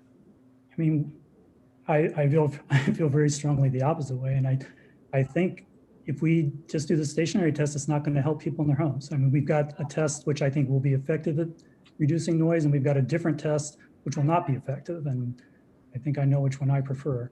It seems like people are saying, well, if we have a test and it inconveniences UTV rental folks too much, then we can't do it. But I don't know, that seems backwards. I think we need to make things quieter in people's homes. And if we can do that and make life good for UTV rental folks, great. But if we can't, then something's got to give. But there's a difference between making something inconvenient and making it impossible, right? I mean, it needs to be achieved. Trailer, and they already trailer. So yeah, I think it is true that most of the stock ATVs would not pass this test, not this year. And I think that's fine, because, and I think the strongest argument for that is that it's been the county's position for years that we want local control. We go to the state legislature and we say, please give us our permission to say no UTVs allowed on the street. That's what we want. And if they suddenly gave it to us, what would we do? We would probably put up those signs, and that would apply to everybody, including UTV rentals. So what I'm proposing here is more lenient than something we've been trying to accomplish for years. We can't, the state legislature, we have said we want all of these UTVs off of our streets. We've been saying that for years, and we've been paying lobbyists to try to bring it about. And we have the opportunity with significantly more work to get a pretty large fraction of them off our streets using a local noise ordinance. And I think we should definitely do that. And I think if we didn't do that, I'm not sure what I would say to someone who lives on Mill Creek Drive saying, well, we could have reduced the noise significantly, but we didn't want to. I mean, that seems just kind of weird and crazy to me. Sorry. So I have 20 minutes before I have to go. So I think what would be helpful is to take some straw poll votes on a couple of these things, because the fleet cap's the other one we really need to talk about. So before we take a straw poll vote on this subsection C, with who would defer to the stationary test versus the drive-by, does anyone else have any comments on that? To adopt the stationary test right now, would it be very difficult to include a drive-by test at a future time? No, we can change it whenever we want, and a Title V update does not require a public hearing. We could do it in one meeting if we want to change it. And quite frankly, I don't think the sheriff's office even knows they're going to have to do this. So I don't, there might be some. Another technical point that's even more brief is just that with the stationary test, when a business is purchasing a fleet, I could pretty well tell them what they need to purchase in order to comply. With this other one, I would have no idea, and I guess they'd have to buy it and find out. Well, I think if the first round of testing with their existing fleet will give us a good idea. So I think that information will be available before anything new is purchased. Okay, who is in favor of subsection C deferring to the stationary test as written? Raise your hand, and then I'll ask the opposite question about the drive-by test. So as written means the Planning Commission recommendation as written, or your red line as written? No, yeah, it's my red line. Yeah, put it up. Why don't we just say stationary test, or, I mean, if I understand correctly, we've got, two things in our noise ordinance, a stationary test and a drive-by test. And our options are, we could not do anything about quiet UTVs. We could require them to satisfy one half of our noise ordinance. We could require them to satisfy the different half, the drive-by rather than stationary, or we could require both, which would require twice as much testing. And I think I'm proposing is that we require them to satisfy the half that is the better measurement, because it measures the total vehicle noise. Okay, so this is as written with the red. This is my recommendation with the stationary test. The way it would read in the other way, just so you know, this established in Title 11 would be the same, but instead it would say with the drive-by measurement. I probably would need to reference the section, and maybe I need to do that here too. But so it's only the second half that would change. So who's in favor of using the stationary test? Okay, I'm seeing shock. Babe, let me stop sharing so I can see people better. Sorry, Evan, did you vote? Not vote, but no, I just wanted to be clear that this would be holding both the general public visitors as well as local rental companies to the same standard. Yes. right. So they're both standards in our noise ordinance, but I'm only willing to prosecute on the stationary test. And so it's the strict enforcement would be the same for both public and our ATV businesses. Under Coven's model, we're asking for something different and a little bit more onerous for ATV businesses. And as Kevin says, many of them wouldn't be able to comply and there would be more trailering. Right. But I do think that one of the reasons we don't want to prosecute is it's more difficult to do a drive-by test in the field. But if we're testing in a parking lot or something, that objection goes away, which is why I think this is a very good opportunity to use the drive-by test.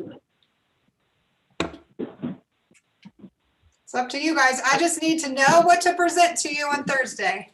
So should we raise hands for using the drive-by test in Chapter 5? Sure, because I saw 3 for stationary. So then let's ask on the drive-by. And the downfall of the drive-by is that it's hard to implement, and that we might not actually have space to be able to do that on a roadside or at a testing site. I don't know what a safe testing site would be other than the airport. So I think that there is an issue there. It's also and Les, weigh in if I'm incorrect, but the drive-by test is asking for a higher level of compliance, a lower level of noise, which would likely require more trailering by our ATV businesses. Yeah, but I think the fair way to put that is it would do more to alleviate noise in people's homes. I mean, I don't know why we're always framing this from the UTV rental point of view. We've got one test which makes a big dent on our noise problem. We've got a different test which makes a much smaller dent. And I'm saying we should use this test that makes a bigger dent on our noise problem, because it's just implementing a law that, you know, we would like, you know, if we didn't have enforcement issues, we would be applying to all UTVs. So we're not really picking on rentals, except that they're easier to enforce on.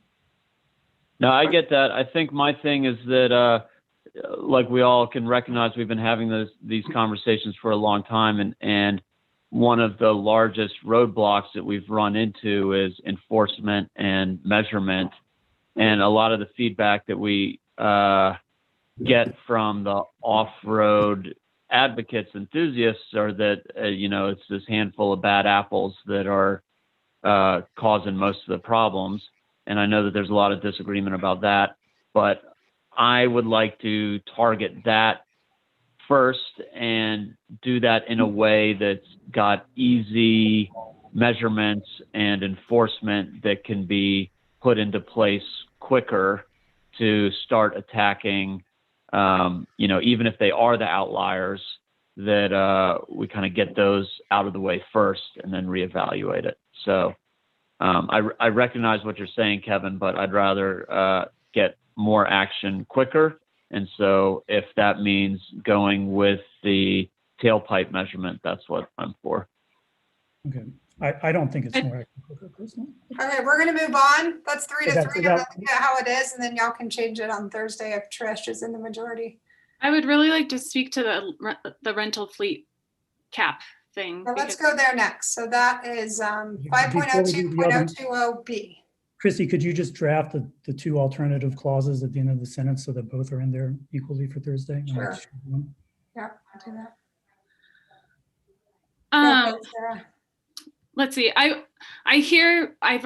was pretty compelled by some of the arguments brought by the UTV community. Of course, they're just people in our community. Their main arguments were that they were speaking about the benefit of doing guided tours versus having straight rentals, which is why I suggest Chrissy could try to differentiate between rentals and guided tours. The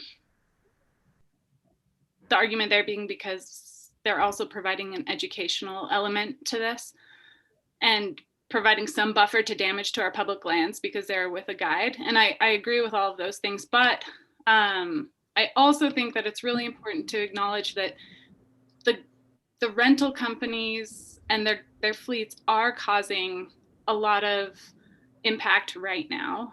And especially in the evening, like the UTV business owners basically unapologetically said that at between 9:30 and 10:30 at night all summer, there's going to be a train of UTVs coming off of sand flats, driving by people's homes and going back to their shops. So I don't know I guess what I'm saying is that I think that we need to limit the proliferation of more and more and more rentals in the county. So I'm proposing we at least cap straight up rentals at their current levels, which is basically just Canyonlands by Night has a few rentals and nobody else is doing straight up rental drive off the lot. Actually, I have an update on that, Sarah, because I was wrong. So Moab Side by Side is, and their fleet shows 13 ATVs, and they don't distinguish what's used for rental or tours. Canyonlands by Night, it turns out from the information I've gotten from Rory, the owner, is that only 4 of those vehicles are used for rentals. I'm waiting for confirmation. And then it looks like Cliffhanger Jeep Rentals also has 8 ATVs they might be renting. So I do think we end up having 3. Right. 25 total rental units currently. I mean, I just think that we need to put a cap on it because it's so confusing who's renting, who's guiding, and it's still a bunch of impact. There's residents that live right next to Epic that we've heard from who say that they're out there moving their vehicles and washing them until 11:30 at night. I mean, these are big issues for our community. And I think that the UTV community does do, or that these businesses that are doing guided tours do help with education, but it's not mitigating the problem effectively. And so that's our responsibility to try to work out solutions. And we could put a cap on it right now and then reevaluate and see if see if our sound ordinance and perhaps BLM permitting processes and all of these other things that we need to work on are working. But that's where I'm at. I don't think we should allow them just to continue to balloon and expand indefinitely without seeing any improvements. Yeah, I agree with what Sarah just said. I think especially if we're not, I mean, I guess we don't know how it's going to hold back on what counts as a quiet UTV, but if we're allowing vehicles on the streets that just passed that 92 dB tailpipe test, which I think they're still really loud even when they pass it, then allowing an increase in fleet size is just crazy. I mean, that's allowing instead of making the noise level go down, which is what we're trying to do, it's allowing, when we don't have to, noise levels to go up quite a bit. I think if they were all on trailers or all had to pass a drive-by test, then I would be more sympathetic toward relaxing the caps, because then it just means a few more trailers rather than significantly more loud UTVs going by people's homes. So I think there is in my mind at least, a pretty tight relation between how effectively and how soon, in terms of calendar months, we're getting things to be quiet, and whether we should allow additional rental UTVs to be added to fleets. So if we do impose a cap and they meet them and there aren't ATVs to rent because everyone's met the cap, then somebody who wants to rent an ATV or wants to drive an ATV, I think they're still going to be able to get an ATV. They might just rent a noisier machine that's not as regulated from San Juan County. I think it's inevitable that somebody opens up a business down there. The city hasn't passed the same things. They could rent something from the city, or they might just be incentivized to bring their own machine, which may read 96 decibels or maybe modified. I think the fact that they're actually renting a regulated ATV from one of the businesses in the county is potentially a good thing, especially when they go to the business and they do get at least some education as to trail etiquette and speed limits, etc. So I'm not convinced that putting a cap on is actually going to contribute to the noise problem. I don't necessarily think that means less ATVs on the road. Well, that's why we have a noise ordinance, and hopefully we'll be enforcing it, is to catch all those people that we can't catch with our rental businesses. But I hear what you're saying about the educational component. I think that's important, but I also think it's really important to realize that this is our point of leverage. The state has not let us take the action that we want to take. We're being put into a corner, and we're trying to do the best thing that we can for our community. And I think that if we say we're serious about this and we're going to limit these UTV rental businesses because they're causing so much impact to our neighborhoods and our residents, then it really incentivizes the BLM to come up with a strong travel plan that has a permitting system that limits sand flats traffic. And it also incentivizes the manufacturers to try to solve the solution, because we're not the only community dealing with this. And people are looking at Moab and saying, what can we do? And looking at how we respond to this problem. And so I just think that we're in a position where we need to exercise our power in order to negotiate. And we're all trying to be very reasonable people, and we're making a bunch of concessions. I mean, 92 decibels is very loud. We're not just outright banning anyone. I just think we need to do what we can right now. If we have a drive-by test as opposed to a standby test that would be really measuring how they drive and how they move past, then I would not see so much need to have a limit on the fleet size, because we do have some control over the types of vehicles and the noise level of vehicles of our rental places and our tour places that are in Grand County and that are running in Grand County or touring in Grand County. Why we do not have any way of controlling vehicles that come from outside of our county. And I think we could unintentionally exacerbate the problem by putting a cap on our local people, our local businesses, especially if we do a good, if all of their equipment needs to be tested, we have some control over that. So I'm not at this point in favor of a cap, especially I don't think it's going to help. I mean, what go about ahead. like a higher cap or something? Because Canyonlands by Night already has over 20 machines. And I think that there is a difference between these guided tours and just people driving off the lots. So I wanted to, Jacques brought up something on San Juan County. And I have to go. So I will listen to the tape, I promise you. But I need to get somewhere. So Gabe, you're in charge. Thank you. Thanks, Mary. Bye, Mary. I've got to go in 5 minutes too, guys. Okay. So every time we talk about land use restrictions in Grand County, almost every time people say, well, it'll just happen in San Juan County instead. But the reality is very different. For example, with hotels, we put a very strict ban on new overnight accommodations. And what happened in San Juan County? They put in a moratorium as well for hotels along the highway commercial zone. So, the San Juan County of today is not the San Juan County of 20 years ago. And there is some hope. I also think if you're in downtown Moab and there's no UTVs to rent, you're not necessarily going to drive all the way to the county line. I think a lot of people would not bother to do that. So I guess I don't buy the San Juan County reason for not regulating things. Okay, I need to know what to do for Thursday. So I'd like to hear from Jacques and Evan on the caps. From Gabe and Evan, I think. Sorry. Yes. I think the latest revision for a cap on the rental fleets, but not on the other type of guided machines. That's kind of what that was what the latest revision was about, correct? Correct. So yeah, I guess that's that. But it's at 12, which means an increase of 12 for many of the businesses. Right. Another idea, and I wanted to talk about this next if we had time, was splitting up the cap on the number of licenses. So we have 3 rental companies. Do we want to cap rental companies at 3?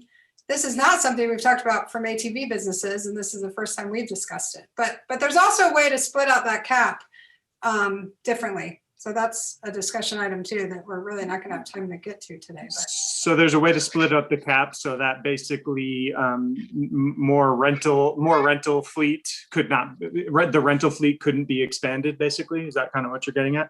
Right. So unless you're renting them now, you're not renting them in the future. Yeah, I would say that at the moment that approach is what I favor as what I see as an elegant compromise to the fierce resistance to any cap at all. Evan. Yeah, I struggle with the cap as well. I think if we were going to have a cap, that it should be higher. I'm not comfortable with one outfitter, Canyonlands by Night, having 25, 26, whatever they have, rentals, and then us telling other operations that they can't operate at a similar level. So I think I'm gonna have 4 guys. I'll have that confirmed by Thursday. But their entire fleet is much larger, but in looking back at the documentation, I think only 4 rentals. Yeah, so I mean, if there was going to be a fleet cap on outfitter things, I would want guided. I would want it up around 30 or something. I realize that would still leave for growth currently, but it would not just be open-ended indefinitely. I do like the idea of capping the number of this idea of if you're not renting now, you can't start renting. That's appealing to me. If there's a big push from other commissioners for if it's either a cap or the drive-by stringent standards, if we're looking at one of those two tools, I would lean more towards the drive-by standard being implemented before a strict cap being implemented, if that makes sense. If it comes down to limiting fleet size or yes, Right. sorry. Okay, so did I answer that kind of? So again, we're Or split. large cap. We're split 3-3. So I'll make 2 recommendations for Thursday. So you have 2 options, and Trish will be the split maybe. And then how do you guys feel about this, the license cap being split, where how it would read now is the clerk's office may issue no more than 4 business licenses to ATV outfitter and guide services and 3 business licenses to rental businesses. But the 3 that are currently renting, are they offering outfitted options as well? Yeah, I would need to finesse that, but essentially there'd be a split with the ones that are renting. I mean, I think we should try to encourage the outfitter guided, steward education angle more than the rentals. I think that a lot of these guys prefer the guided stuff because then they can monitor how their machines are being treated too. So I don't want to, if somebody prefers that model, I don't want to limit them. So maybe that would take some finessing. Yeah, I agree that a chaperoned rider is much more responsible and is going to cause less damage and probably less noise as well than one who just is out on their own. So do you guys still, if we split it up like that, do you only want to apply the license cap to rental businesses, or you still want to cap outfitters and guide services at our current number? For Still me, it cap depends on whether the we're number. using- if we've got a drive-by test, then I feel much less strongly about caps because we won't have noisy UTVs on our streets. So if that vote comes out that we're using a drive-by test, that they either pass a drive-by test or it's on a trailer, then I don't feel so strongly about caps. But if we're falling short of that, then I do feel very strongly about capping both kinds because they all make noise on our streets. Well, and I feel like, we're making a lot of compromises.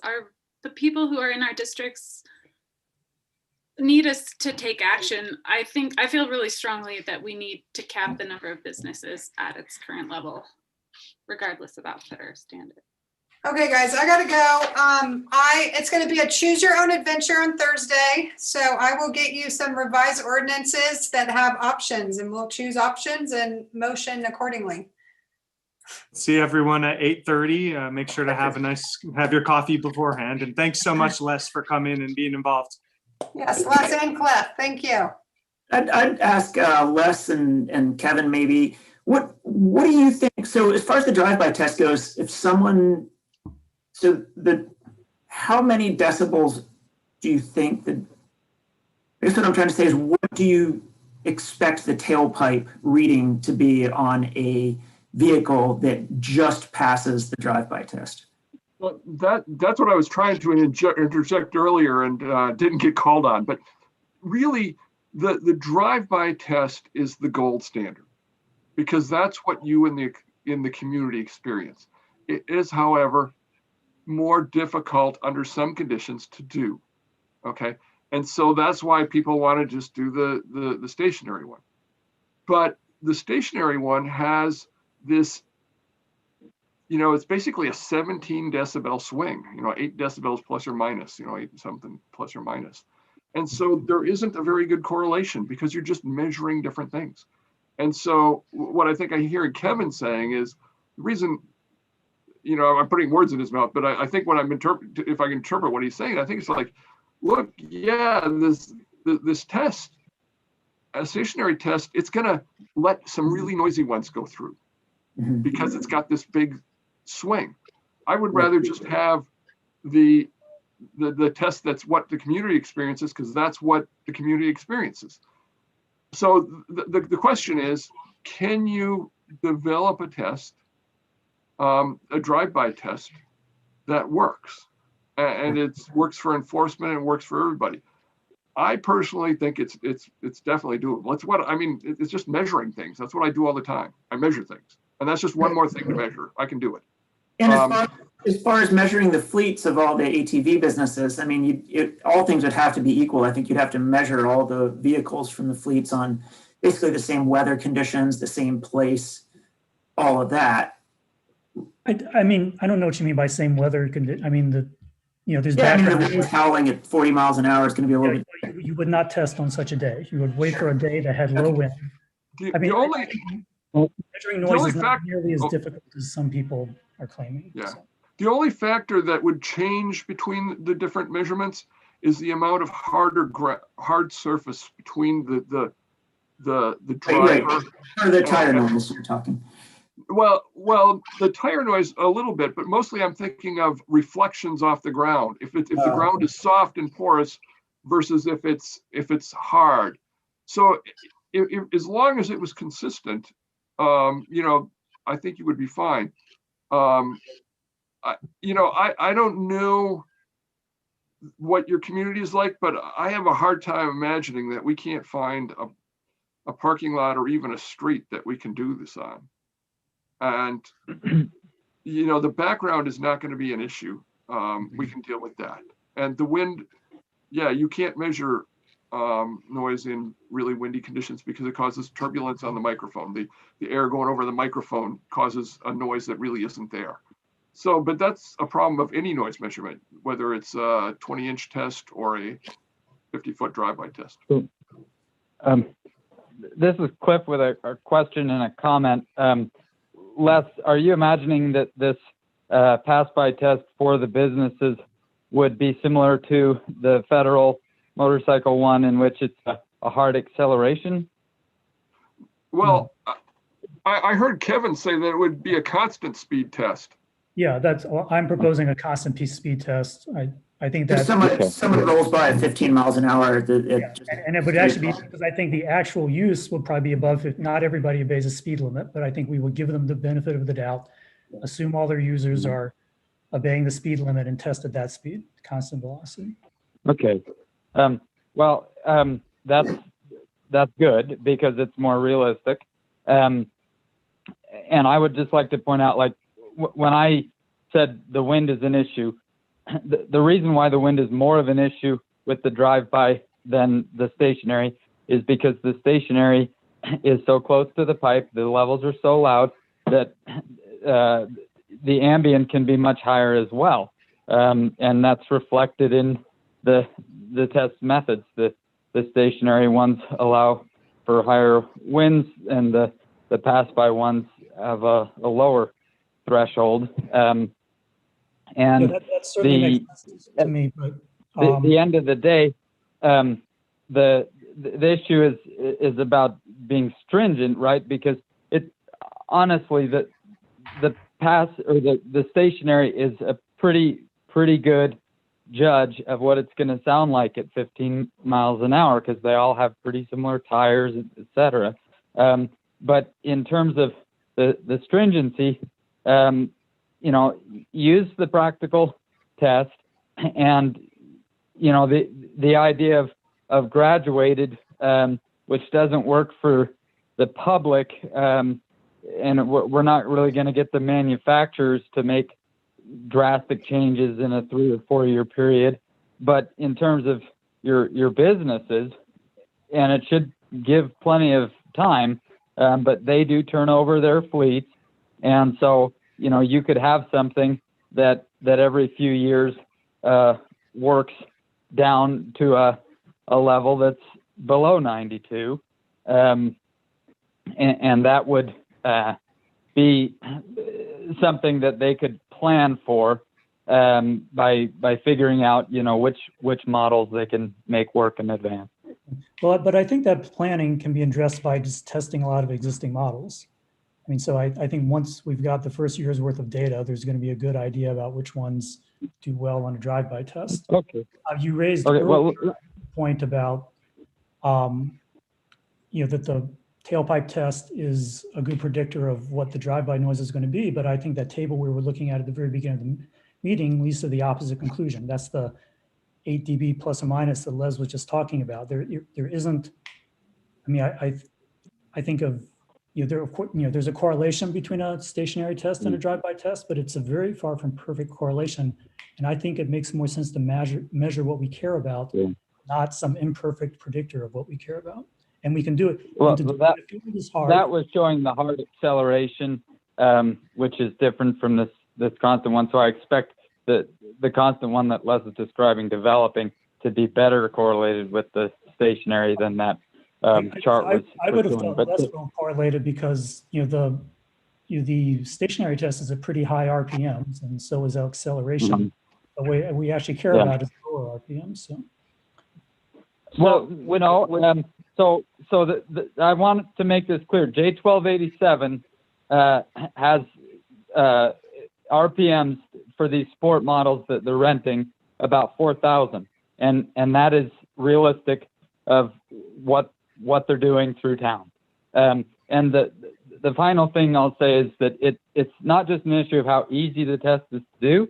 It's a question of how easy it is to do reliably, so that when you repeat it, it's the same result. And Les obviously has lots of experience in this, but like when you told the story about the lawnmowers, yeah, you can do the test, but the question is each day when you do it, is it going to get the same result? Because I would hate to see it appear that it's luck of the draw, or worse, they accuse the sheriff of favoritism because he fails one guy and passes another with the same product. But I think there's a very straightforward way of dealing with that. It's the same way we do with speeding tickets, which is to give people a buffer. So if our standard is 80 decibels, we could decide that, well, okay, if you do 81 or 82, that's fine, because maybe it was a windy day, or who knows. But I think if someone comes in at 84 decibels, they're clearly not, under any circumstances, they're not below 80. So I think by just assuming a margin of error in the measurements, we can account for the repeatability issue you've been talking about. Well, thank you for letting me go down the rabbit hole.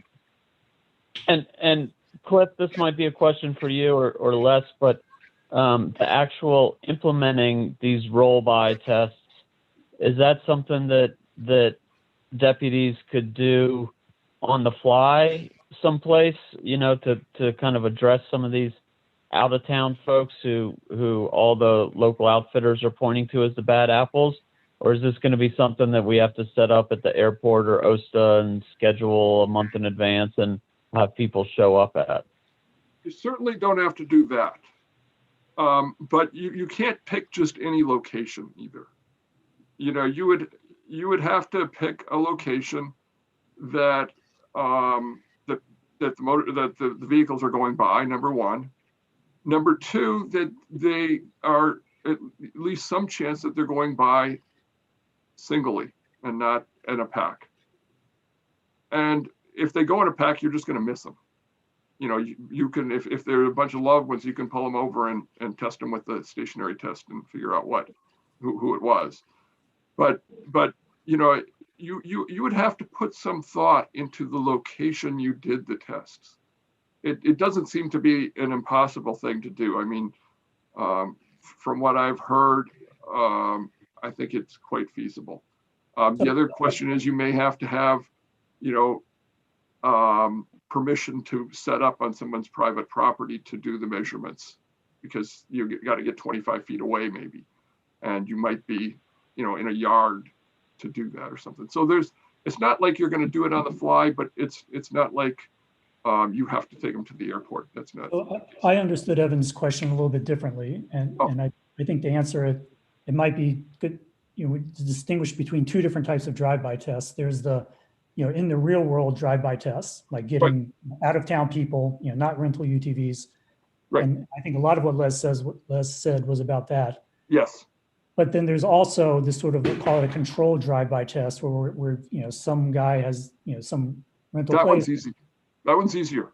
Yeah, that's 20 UTVs, and then we can wait till it's a windless day and we can make sure they're driving by one at a time. So Yep. there are difficulties in doing it in the field. I think they're not insurmountable difficulties. I think we should try it. But I think it's much easier if we're just testing a rental fleet. And I think testing the rental fleet is good warm up for testing the real world vehicles. So. Yeah, it's not hard to measure things. I mean, people do it every day. Yeah, I just don't want to only be able to test our rental fleets. And you know, if we have some hard established sound measuring site, then you know people are kind of aware of that, and when they're driving around, they'll be like, "Oh yeah, here comes that sound site. Slow down," or whatever. And so I'm kind of a little more interested in when you're sitting there and it's like, hey, I just heard this guy, let me pull him over and give him a test. Yeah, I think we should definitely work toward that, but I think it's not. I think the first thing that Chrissy and the sheriff want to work on is pulling people over for a tailpipe test, because they. Right, I think, and Chrissy's expressed that she's not going to. She as far as issuing citations go, that the only thing she's going to prosecute is going to be the tailpipe test. But I think we should work toward issuing citations for the drive-by test once we sort out some of these technical issues, which seems when people raise objections to using the drive-by test for issuing citations, you know, the things that come up are, you know, background noise and vehicles spaced closely together and getting the right procedure. But I think with practice, we can address that. But I think in terms of, you know, what to adopt Thursday, are we back to the point then of like adopting two standards, a tailpipe standard and a drive-by standard?